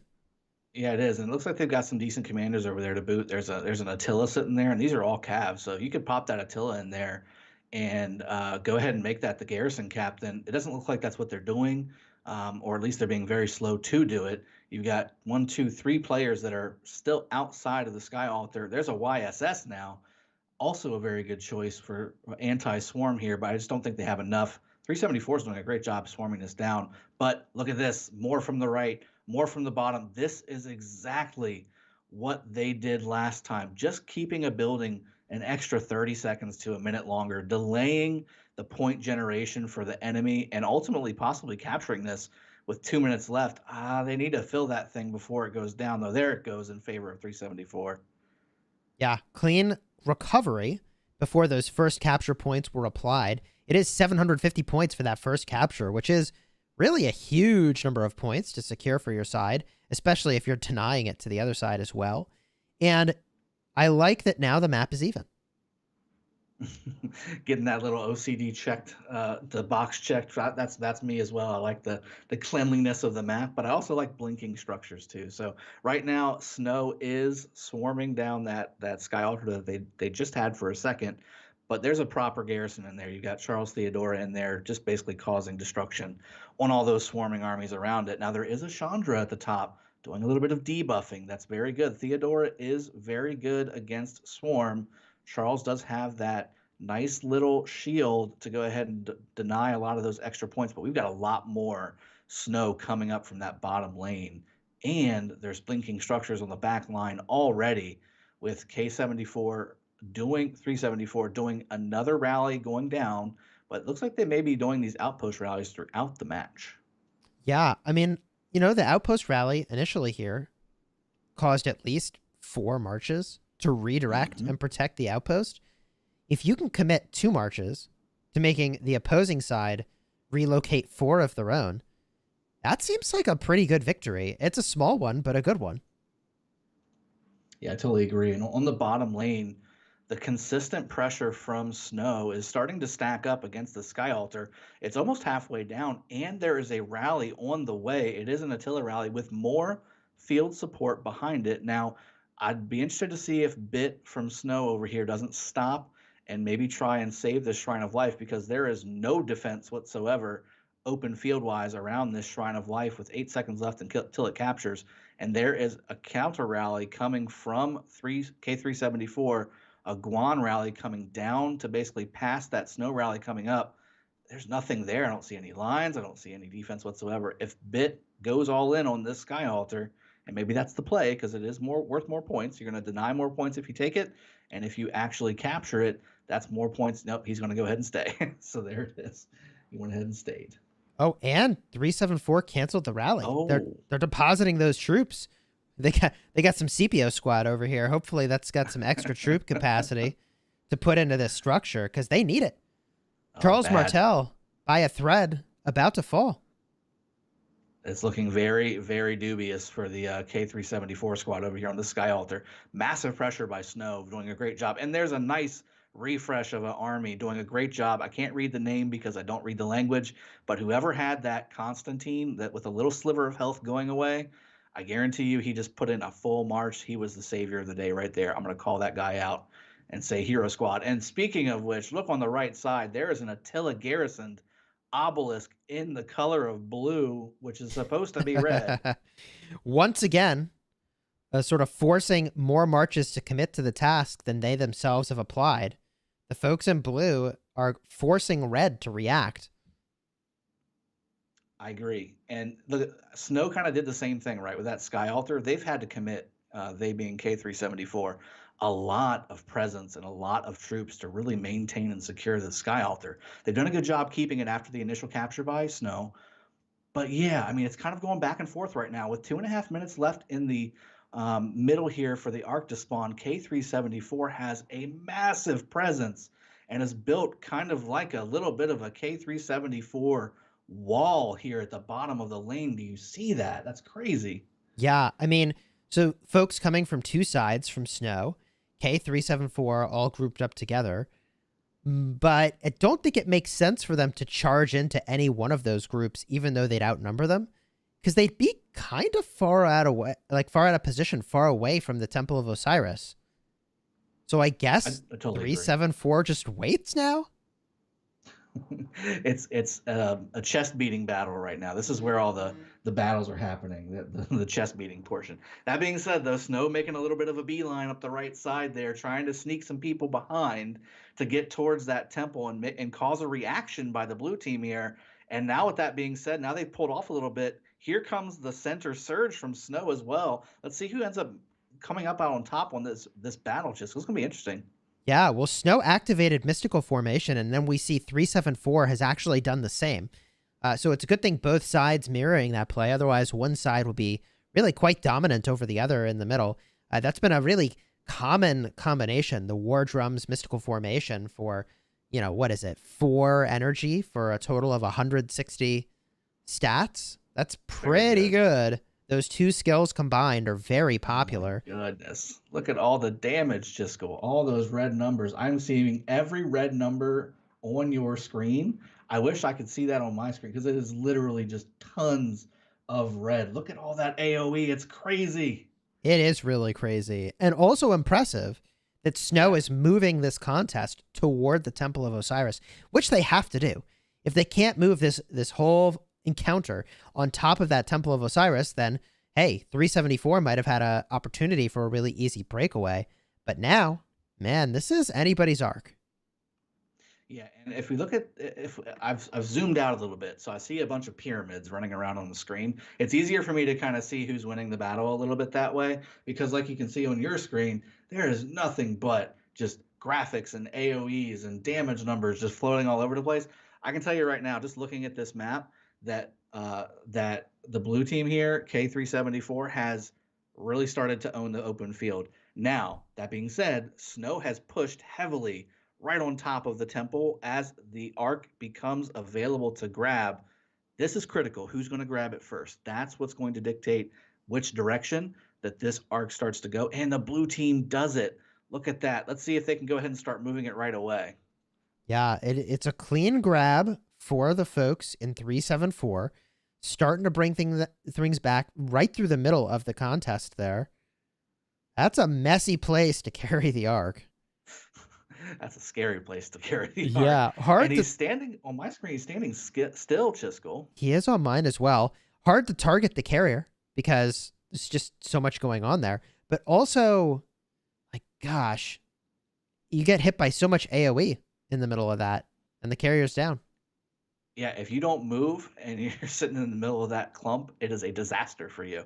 Not only are you taking massive AoE, like Chiskel just said, you are also taking 200% damage. It is a bad combination to be in the middle of that cluster with an arc. That being said, though, look at this. K374 has pretty much cleaned the field. At the expense, though, if you look at the top lane, there is a desert altar that's supposed to be blue that is now red. So, given what we've seen, how do the strategies of these teams change? Because I'll tell you, from what I'm seeing, and by the way, I'm now looking at the Shrine of Life, Zenobia as the garrison getting swarmed down by 374. If I see how that fight went, and I'm 374, I am going to score every arc every time because, oh my goodness, did they just dominate the center of the map. It wasn't even close, Chiskel. It kind of wasn't, was it? I mean, I wasn't going to be quite as definitive as what you just said, but like, I can be. yeah, it kind of was, right? Like, this is the same sort of disparity that we saw in the JWM matchup where like Snow got rolled in the middle, but it didn't matter because JWM didn't take advantage of that muscle to score as many arcs as possible. So if I was 374, especially if I saw that this is how the JWM matchup went, I would score every arc I could, right? Absolutely. That's exactly the play. I mean, when you're that dominant at any phase of this game, you do it as much as you possibly can, right? Especially with the arc where it's huge chunks of points that you're going to be getting. Speaking of which, I mean, you've got a 500-point lead in favor of Snow right now. They do have a 50-point per minute lead as well because they did end up taking away that desert halter on the top lane. 30 seconds left on it. They may actually capture it and get a tick of points as well. Now, that being said, 374 did, in fact, take the Shrine of Life that you were looking at there earlier and held it for a little bit too. And they're still kind of holding it and pushing forward with 2 minutes left for that to capture. Every building is blinking on the K374 side. Friendly and enemy is just blinking everywhere. There's rallies everywhere. Yeah, I mean, I think, so on the flip side of things, right, if you're 374, I think you go all in on arcs.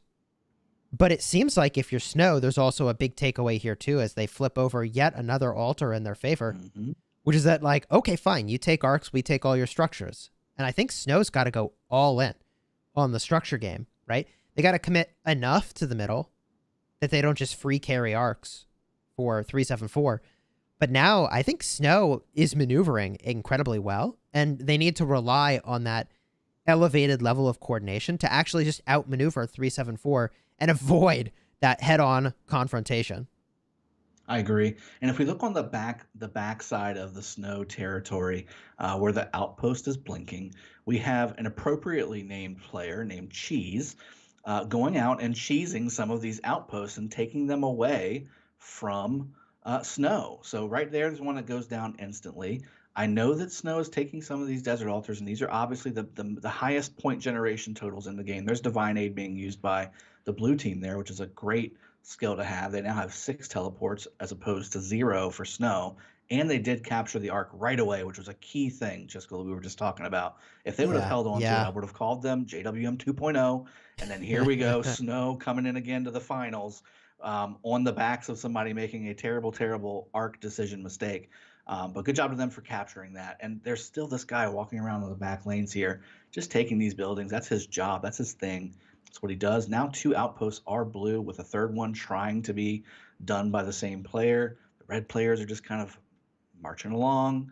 I see some dead armies coming in as well from one of the rallies. But I think some of these altars are starting to tick in favor of Snow as well, Chiskel. So, I mean, it's kind of like an evening thing. It's almost a 200 point per minute favor over to Snow. Even though they're down, they have that 200 point per minute or 160 point per minute delta in their favor. Yeah, I mean, it's a lot of points per minute. What I thought was really interesting as we were watching that backfield, by the way, was that the player from blue with a bunch of marches let someone from red just come along and I guess take or move toward a structure to take it.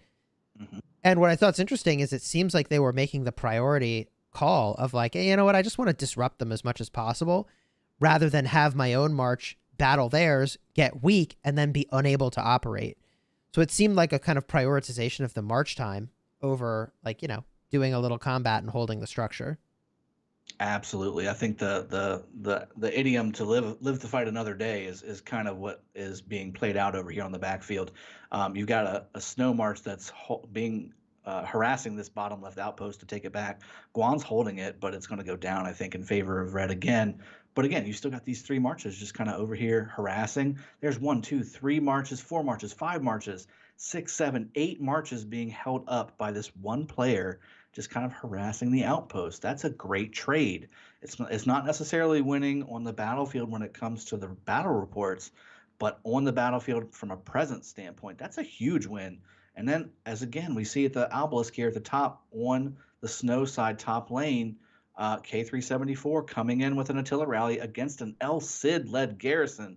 r0se YSG, while it is a good pairing on the open field, not that great in the garrison. It's a little squishy against Cav, especially an Attila-led, probably massively equipped Attila coming in to take a swipe at it.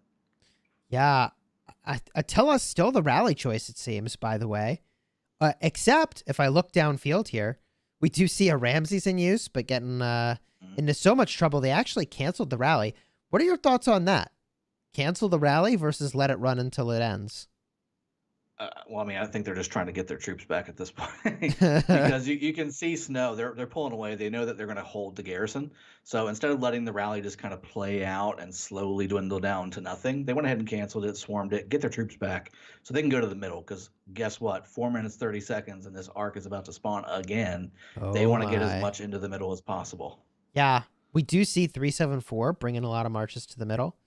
And a few from, Snow doing the same thing. But man, we just know that Snow is not equipped to handle that middle brawl. Do we have any idea why that is the case? I mean, is it just like commander strength, equipment strength, commander choices? It could be a little bit of that, Chisco. I think really the first arc is the least important, right? It's the lowest point scoring arc. I've seen Snow, and I think they may have actually done this last time too, or they tried to anyway before JWM captured the arc and held it. They've done it before where they've kind of let the first arc go. They put a little bit of a presence in the middle, but they didn't really give a whole lot of extra, and they favored really taking the structure game to their opponent. And as you can see, again, they take the Desert Altar on the top lane from 374 right as they do it. And again, they're moving, instead of to the middle, they're moving to the Shrine of Life to support this Attila rally at the top lane. I don't think K374 saw that coming at all. I think they're really trying to favor the structure game, and I'd be heavily surprised if they don't bust out a 5-figure provisioning score here for Snow as well. So maybe they're just understanding, again, they're not that strong in the middle, or at least they normally aren't, especially for this matchup. Look, there's only a couple armies. There's like 6 armies here in the middle. I guarantee you in their matchup or in their communication server, they're saying structures, guys. Structures, that's where we need to go. Yeah, I think so. I think they're making the adjustment. And again, I'm still not entirely sure why their middle game is not very strong relative to the folks that they're battling against. However, hey, stick with what works, right? If the structure game is working, then they should double down on that. And the number of folks they're committing to this relatively low point structure, the Shrine of Life, is pretty remarkable. I mean, Shrine of Life, they don't really need the healing speed, right?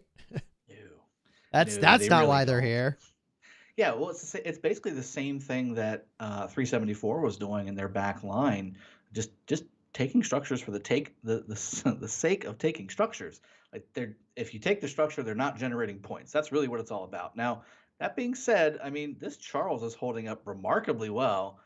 It probably will go down just because there's just not a lot of reinforcement except from one player.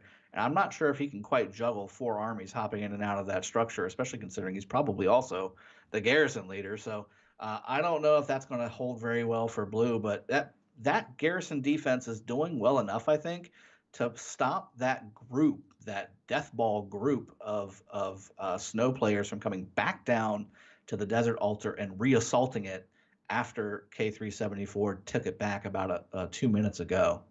Yeah, I can't believe Charles Martel holding on by a thread, and there it is. There it okay. goes. Yeah. Yeah. So that structure falls. Now they've got some options for where they go next.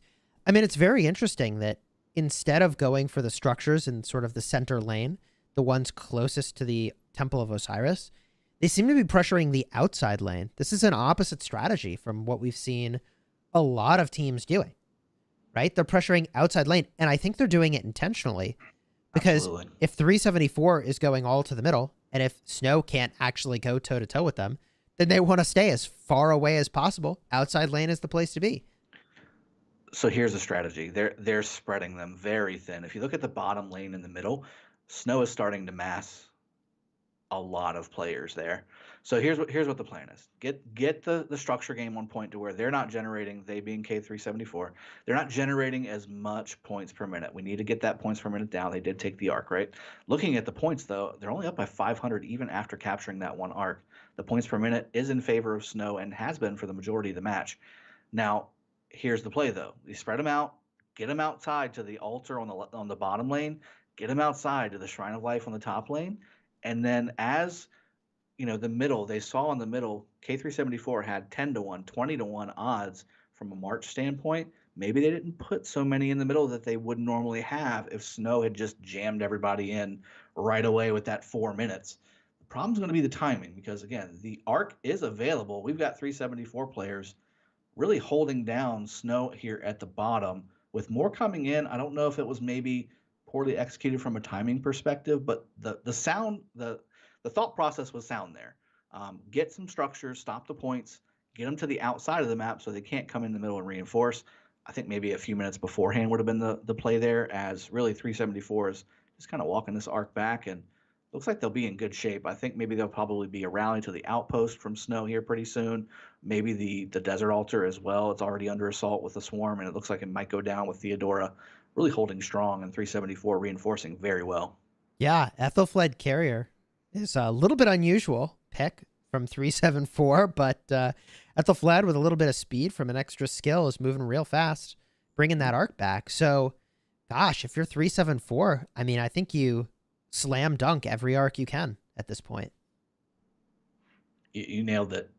You got enough here to really just kind of cruise this back. If you can swarm that Saladin down, get the other marches there swarming the other Saladin down, you might not even need to switch players here. Here's another K374 rally. Is this going to be broken, or is this going to be going to the outpost? I'd imagine it should be broken, but I mean, it looks like it might just go right on through. They're not going to break it.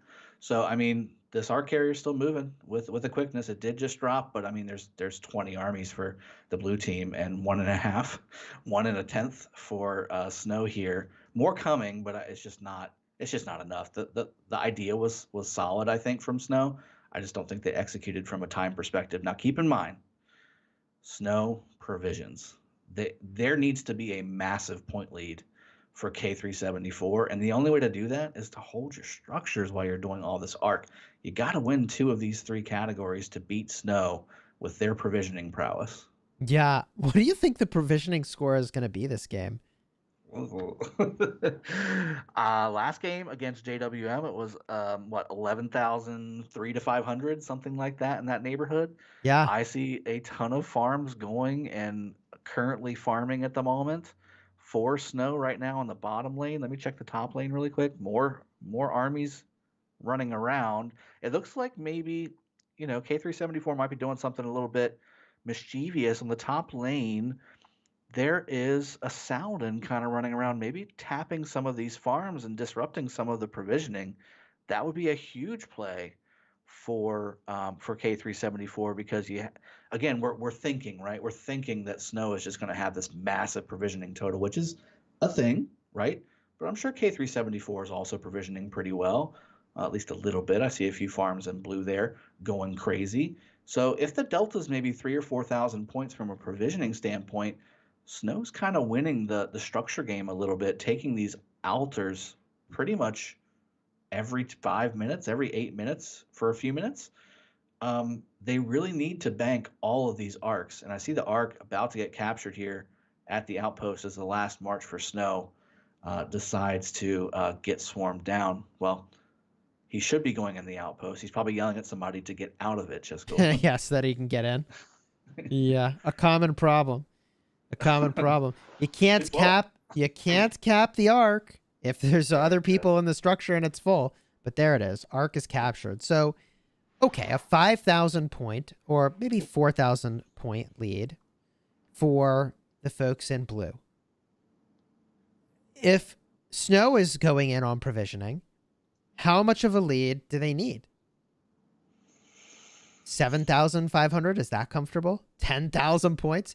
Live stream chat is like, they're going to get 15 to 20,000 points. Oh my goodness. Get out of here. Okay, I don't know about that. We don't have 10 players with all 5 of their marches provisioning. There's just not that many caravans on the map, guys.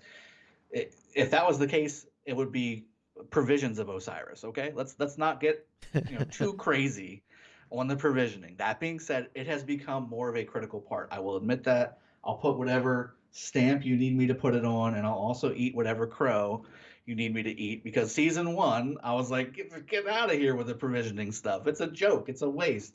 Why would you put a couple players on provisioning and get a few thousand points when you can have that extra player or two helping you take structures? You need that open field presence. But man, it's turned into quite a piece of this game, and one that I'm glad, because again, anytime you can add a different element of strategy into this game, it's always a good thing for the player base, because you can't just bank on having the most power or the best commanders or the most T5 players, right? It's about strategy, and that's what makes this game mode so good. It's 30 versus 30. Nobody's getting swarmed down from a Zerg. Nobody's getting out-positioned. It's just 30, 30. There's a bunch of buildings to take. Go farm some stuff, and there's one critical piece in the middle that you want to make sure that you end up with at the end of the day. Mm-hmm. Yeah, I mean, there are really 3 angles of attack here that can get you to victory. And I think if you get 2 of the 3, you're in really good shape. And so the question is, which 2 do you go in on? It's clear that, okay, I think 374 is running an arc and building strategy with enough provisioning to, keep everybody honest. Whereas Snow runs a structure and provisioning strategy. And it seems like the structure game is to keep people honest, and their main push is actually provisions.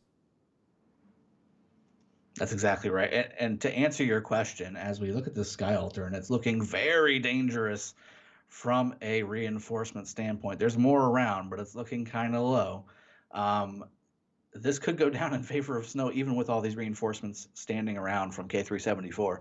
That Constantine's looking pretty tanky, though. Well done to that Constantine. To answer your original question, though, because I always get so excited about what I'm saying that I end up going very general and excited versus answering the direct question. So let me answer that question. How many points in provisioning is Snow going to have? Last week they had 11,000 and some change. I'm going to say 13K. I'm going to say they're going to go up a little bit higher. They are provisioning like crazy. I do see a lot of farms for Snow. I mean, it's like they heard the cast and were like, oh my goodness, we need to resend out our farms. Because I only see 2. There's now 20 that I see, 10 to 20, between the middle, right, and bottom lanes in front of. And look in the base, right? There's 4 teleports for Snow, the red team. There are still 2 players inside. I guarantee you their whole job, that's an 82 million player, by the way. Their majority of their job is to farm. That's their thing. 82 million players contributing on the positive numbers here with the farming. That means you probably got some good gear. And oh no, look at this desert altar here on the top lane under assault. I thought that Charles was the garrison for just a second. It was very low, but no, the Theodore garrison is looking very strong. But Snow coming in with an Attila rally, just cool. Yeah, rally after rally. The pressure is on. And 374 seems to have adjusted really well to the initial pressure on their structures. We haven't seen them flip over as much as they were at the start of the matchup. Mm-hmm. So if 374 is stabilizing on the building game, Snow has got to be feeling pressure now on what they do next. I mean, do you think they pull an audible and just like go all in on the next arc? That feels, if they can't handle those center fights, like, I don't know. I mean, look what's happening in the middle. I mean, you've got some players coming to the middle for Snow. It's not an overwhelming force. It's 1, 2, 3, maybe 4 players with their marches here. But look at the top. K374, again, going really all in on this arc. There's 2 arcs left, at least. I would say 2 arcs most likely. There could be a third one if there's absolutely zero resistance on both of those arcs.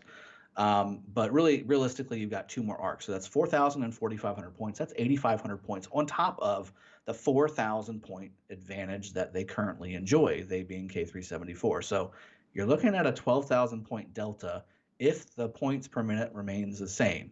So K374 plan has to be defend all your structures, get all the arcs, provision as much as humanly possible to keep it honest. Again, like you said before, Snow is going more for a provisioning and a structure game and avoiding the arc, but I don't know if it's going to be enough when you've got this many arcs. You need to at least limit the amount of arcs that you let the other team capture if you're going to do that. 4 arcs is a lot of points. That's an astonishing amount of points, yeah. I mean, even if they could just stall one of the arcs, it would be a big deal.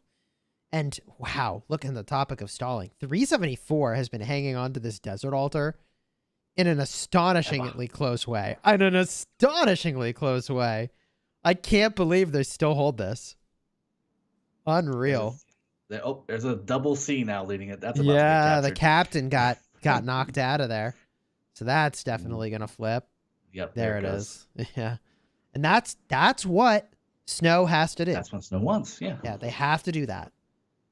And wow. Oh, so close on the Shrine of War too. Richard the First captain. Interesting. I mean, Richard's not bad. You need to slow down the damage. Now, whether that's from a shield, whether that's from stats, or whether that's from a heal, it's all the same. In Arc, it doesn't matter. You can have that heal in the garrison and feel confident knowing you're not double filling your hospital for no reason. And he's doing a good job. You can see it. Now, to the death used, I'm assuming it's towards the middle. It is. And bold that's choice. For Snow. So, and it's interesting timing because they're not actually connected with the enemy. Early. I feel like a lot of usage there is getting wasted. I mean, look at that. 374 is literally walking the other way. Really punishing Snow for that early cast of To the Death. Totally just making them waste their action points. Unbelievable. Look at that good dodge. Really good. Oh, and now it's To the Death. Mm-hmm. So 374 really controlling the terms of that engagement. A little bit of a miss there for Snow. Yeah, I think so too. And I'm looking at the buildings that are blinking right now. There's a Guan Leo rally against a Zenobia on the bottom desert altar. That's not going anywhere. It's not doing anything. Now on the other side, though, the sky altar on the bottom lane from Snow is under heavy assault. It's owned by Snow, but 374 is doing a quick swarm to see if they can grab it really quickly. They don't want that points per minute ticking too heavily in favor of Snow because look, I mean, you got 250 points per minute. That's 1,000 points if you hold it for a few minutes. I mean, that's a thing. You need to make sure that not only are they going to get 1,000 points, but you're not getting 1,000 points. It's a 2,000 point swing. That's where the provisions end up playing a big role because you're going to have enough provisions to counteract that double point per minute swing. They're holding 3 altars right now. They're doing what they need to do. It's a 4,000 point game. They need this arc, they being K374, and they're doing a good job of it. They just grabbed it and they're starting to run with it already. And again, fight to the death is still on for 374, whereas Snow doesn't have it anymore. Right. I mean, in the big picture, though, like, gosh, even with the timing of that being a little off, Snow, like, it just seems like they're not trying to win the middle anyways. The points per minute right now, 350 points per minute in favor of Snow. That's what they're trying to do. And look at that, insatiable desire for 374. So 374 is not slouching when it comes to provisioning. Not at all. Not at all. That's becoming more and more prevalent of a skill being used, especially towards the last 20 minutes of the game. That was planned. Looking at the top, though, they've almost lost all of their structures. Look at that. The Shrine of Life is down in favor of Snow. Obelisk down in favor of Snow. That was probably an empty obelisk. Somebody just came in and tapped it because there's so much going on across the map. They'll take that back really quickly. But again, that is 20 points per minute for 3 minutes gone. That's 60 points. They just lost. Not to mention, again, if they don't do anything about it, which nobody's doing anything about it right now, they need to do something. There we go. There's a player sending a Genghis to go try and get that back. But the Ark's coming back with relative quickness. There's 18, almost 19 minutes left in this match. There's definitely another Ark coming, guys. And that means if K374 is able to do both and provision really hard and not lose too many structures to boot, they may come out the winners here. Snow doing a great job, though. I mean, they're doing a hell of a job on this structure game. Look at how crazy these structures look. It shouldn't be this red. No, I mean, so I will say 374 got a lot of their structures back pretty quickly there. And now their points per minute are coming back into play too. So 340 to 560, still, right? Like 220 points per minute in favor of Snow. That's definitely the thing they need to be doing. But is it enough? Like, these arcs are just so many points. I mean, you figure, okay, so say they lost all their structures, but didn't lose them to occupation. You know what I mean? Like, they're not generating your points, but they're not also generating points for your enemy. So that's 2 altars. That's 300 points. That's 2 shrines. Those are 80 points. That's 160 plus 300. That's 460 points per minute. Say it takes 4 minutes. If they lost all, this is pretty much worst case scenario, right? You lose all your main buildings for 4 minutes. So 460 times 4, that's about 2,000 points, give or take 100 or so. Just doing some quick mental math. That's half of an arc score. And that didn't happen. Snow didn't take all 4 of those structures. They took 1 or 2. Mm-hmm. And they got them back really quickly. So they need to completely own the structure game for that kind of strategy to work. I think Snow is really banking on their provisioning. And I think they're banking on K374 not provisioning as much as I think they may be, because again, insatiable desire being used is a skill used for somebody who's provisioning pretty heavily. Yeah, you don't line up insatiable desire if you're not provisioning, right? Like, and you're not provisioning with a reasonable number of marches. Wow.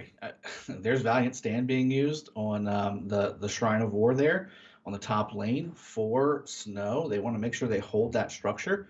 There is a rally with Heavy Swarm coming down from 374. That was a preemptive. I really like the timing. There. Yeah, that was really good timing for that Valiant Stand. Very.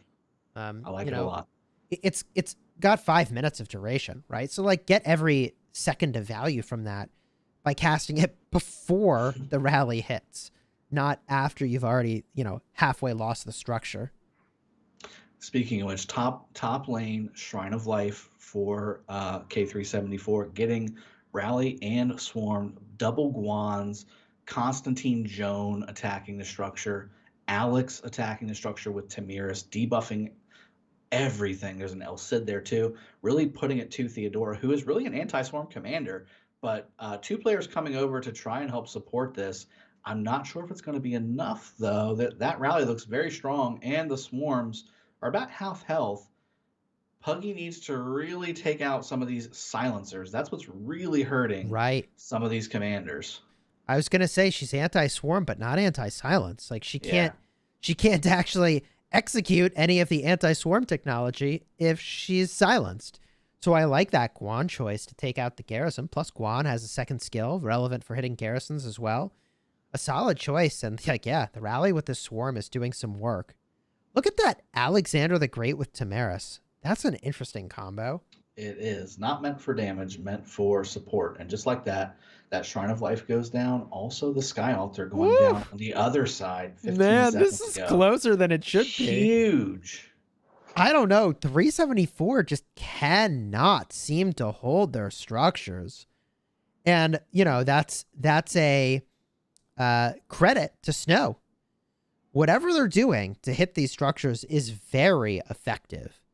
And whatever 374 is doing in the middle is very effective. I mean, these two teams are executing two very different plans very well.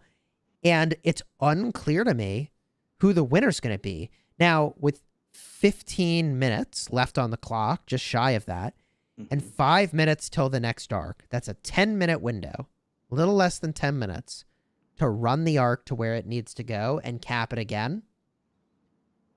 Do you think Snow switches things up and goes with an all-in play on the arc? I think they have to.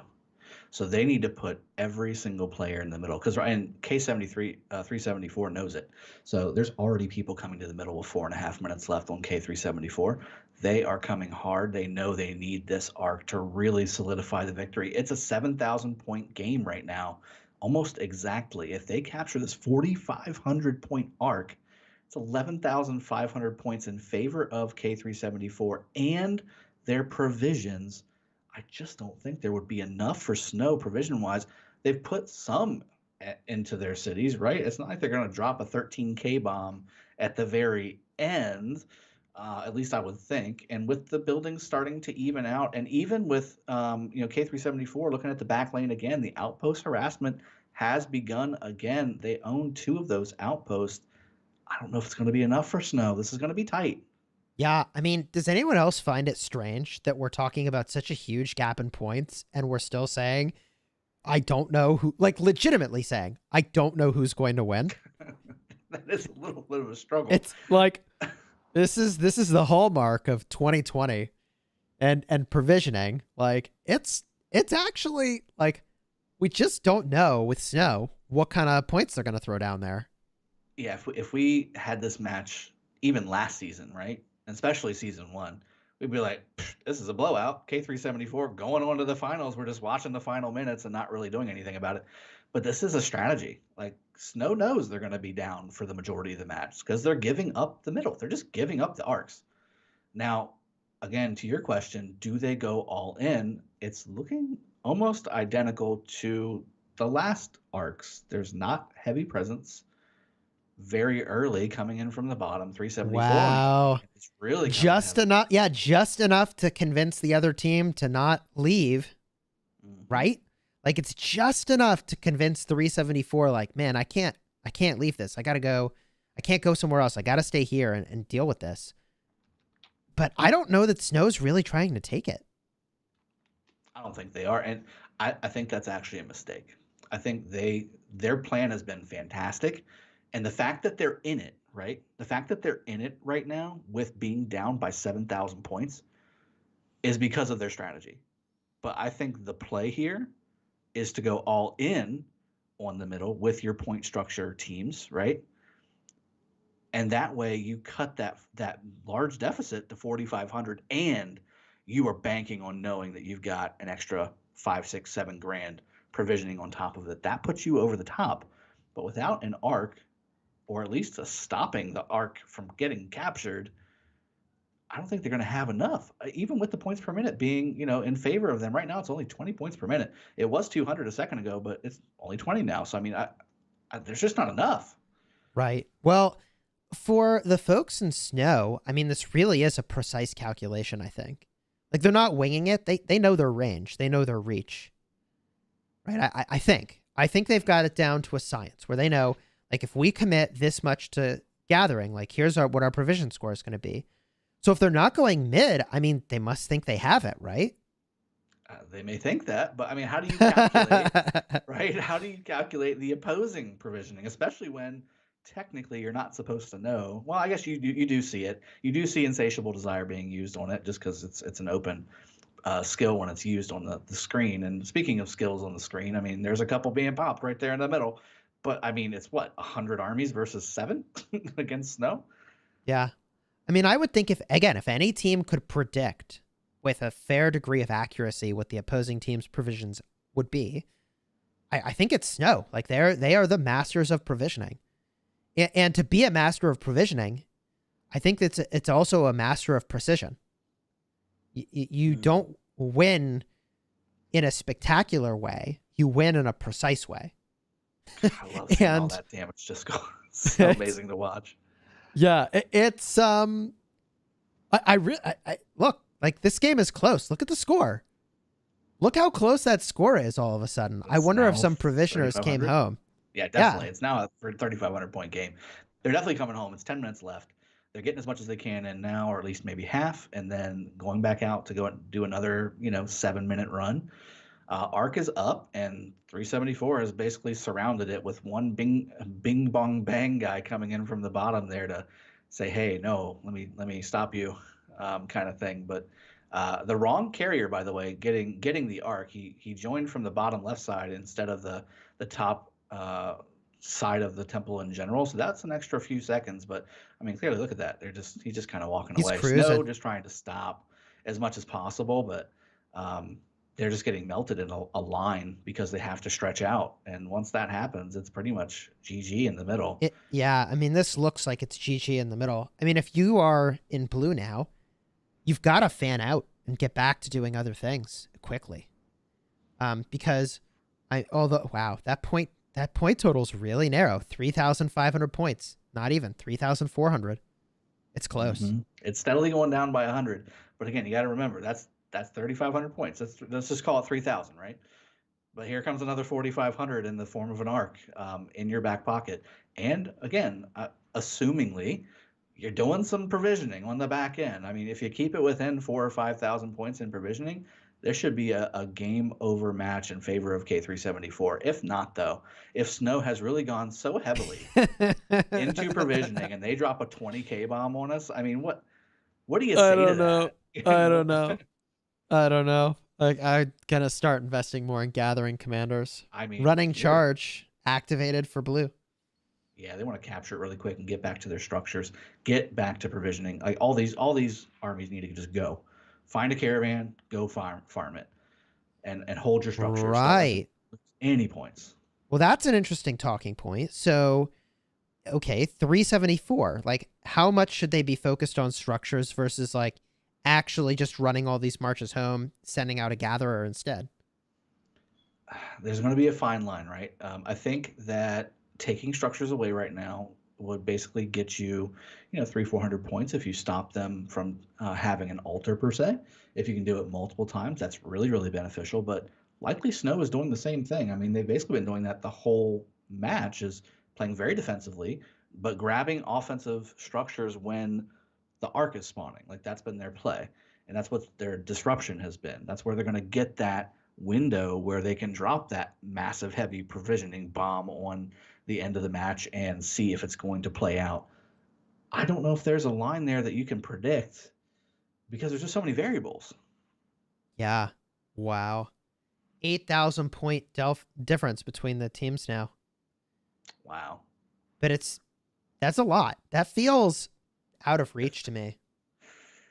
Like I said, I think it's they just aren't going to have enough. I mean, we're going to see here. I mean, look, we can sit here until we're blue in the face and say, oh, is Snow going to have enough provisions? Oh, is K374 going to have enough provisions to outweigh the massive provisioning bomb that we know Snow is about to drop? I personally think they are. Just looking at the map, I see tons of armies floating around in favor of K374. They should have plenty of capability to defend these structures. And I just see rally after rally after rally getting defended on the K374 side. So, I mean, there's a rally over here against the Shrine of Life at the top lane. That's the farthest away, so I'd expect that to be the worst of it all. And, Puggy over here is basically swarming down the swarming armies, and now they can go ahead and swarm down the Attila, and that'll be over. So, I mean, I think K374 has it. This is a large amount of points. It's funny that we just can't say. And it feels like from a defense standpoint, 374 has really evolved. I mean, it feels like they started with a straw house defense. They graduated to a wood house defense. And now it's the brick house defense, and Snow cannot blow this house down. It seems the defense is really kind of stepped up here. And I feel like without being able to get these structures, this critical piece of the Snow attack plan is not working. I guess here's the question. With a straight face, knowing that again, K374 has used Insatiable Desire for their farming skills. They've been farming all match. Is the delta between Snow and K374 that drastic that they will out-provision their opponent by 8,000 points? Because that's the delta right now. Will the end number be 8,000 points higher for Snow than it will be for K374? Knowing what we know. Oh, I think Snow thinks they've got it. And the reason I think Snow thinks they've got it is that they didn't run the middle harder. Right? Either they should have gone middle hard like we were advising, or they think they're actually in the lead and that what they're doing is working. So they must think they're going to win. Otherwise, they should have gone hard on the middle, right? It's good to think things. It's almost a 10,000 point game. Yeah, it's going further and further away from them now. Yeah. They need to hold the Sky Altar. That's one thing. I mean, we're sitting here staring at the Sky Altar, and that Charles is looking dangerously low. Snow putting definitely some heavy pressure on this building here. I don't think there's much pressure across the rest of the map, though. I know that Snow is trying to hold their Shrine of War, which is looking pretty much in favor of Snow. There's some swarming armies in a rally for 374, but not looking strong against this Zenobia garrison.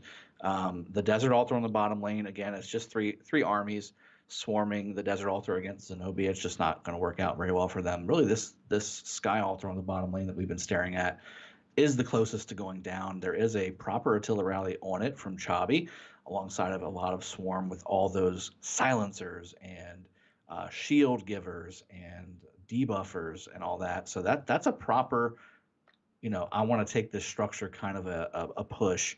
And with 3 minutes left, I mean, they could disrupt really 450 points. Yeah, I mean, this is it's a lot of points to disrupt if they get this. I don't know that they are, though. Constantine's looking good. He is looking good. This attack is not looking like it's gonna come through. 10,000 point difference here, 9,500 between the teams. I don't know, man. Provisioners are only gonna come in the last 20 seconds, though, right? Like that's when it's all those points are gonna land. We're going to see a lot of running charge and swift stride skills being used if they've toggled them. I see a lot of red marches inside these caravans, pretty much a ring of red marches doing the caravans here around their base. I don't see any caravans on the right side at all. It's empty. The whole caravanned it out, huh? They have literally mined out the right side of the map. Everyone. 9,000 point difference in the matchup here. Oh, man. I don't know if this is one of those just everybody shut up and just watch what happens. Just bring up the top and look at the point total and just watch the timer countdown. Or should we talk about, what if something happens, which way where did it go wrong or where did it go right or whatever? I mean, at this point, we're looking at a minute and a half, right? The structure game's pointless at this point. You might help 150 points, 200 points, something like that. Yeah. In 30 seconds, it's completely worthless.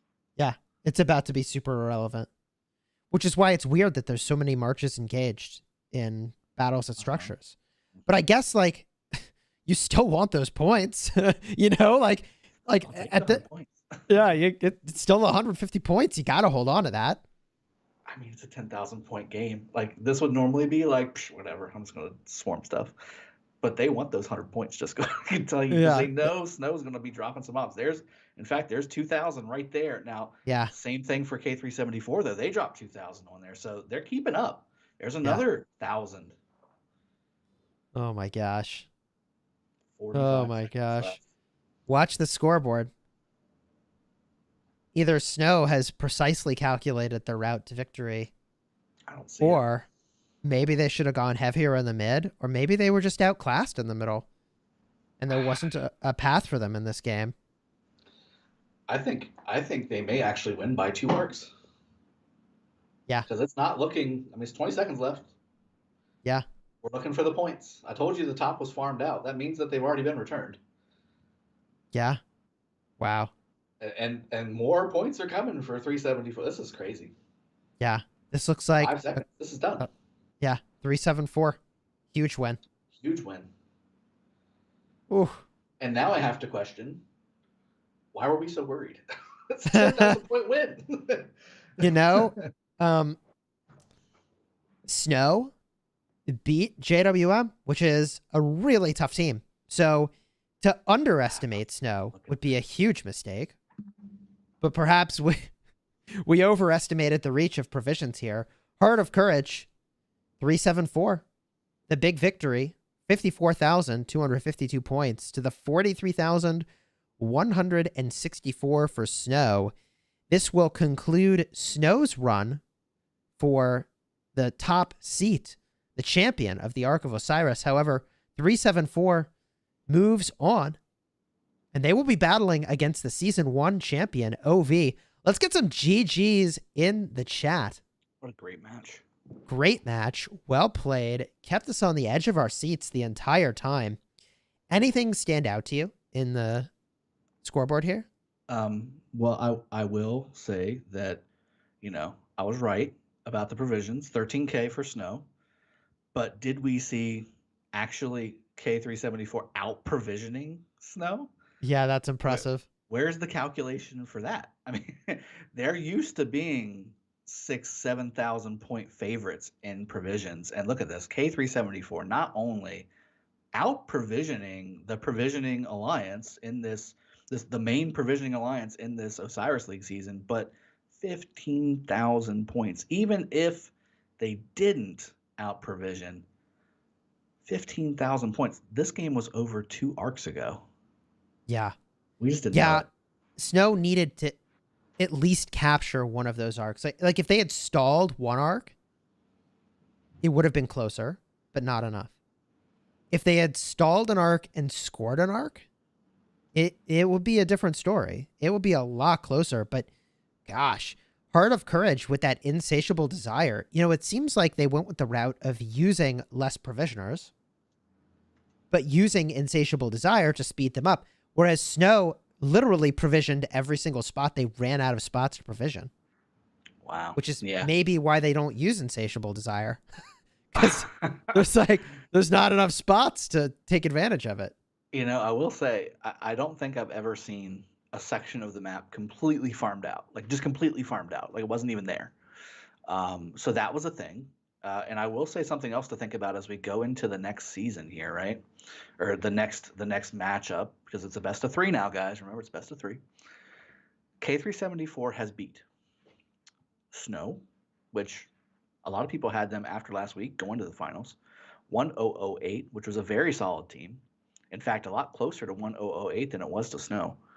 Beating Lig, very strong alliance, more geared towards, I think, KBK than Osiris League, but a very good job. If you look at the group stage playoffs, though, look who they've beat. Their next target. They're the one alliance that has beat OV, and it was substantial, 47K to 35K. If we go into the schedule, it's sitting right there staring us in the face. This is before they changed their name to K374. It's when they were SFS. So I'm curious to see how the bets look next week. Wow. That is really interesting. That's a huge deal. We've seen this matchup before. Yeah. And K374 won substantially. K374 won, but, dude, no team adjusts like OV adjusts. They do. I guarantee you, OV will adjust profoundly based on that one matchup. If I had to guess what the adjustments would be, as I kind of let my piece fall off the map, and you can close it up and tell us to get the heck out of here. I think that the adjustment to beat a team like K374, like OV, like Snow, even I think Snow really just they should have put a lot more pressure on that last arc. That would have helped. That's basically a 5,000 point swing, which wouldn't have done enough, but it would at least kept them honest.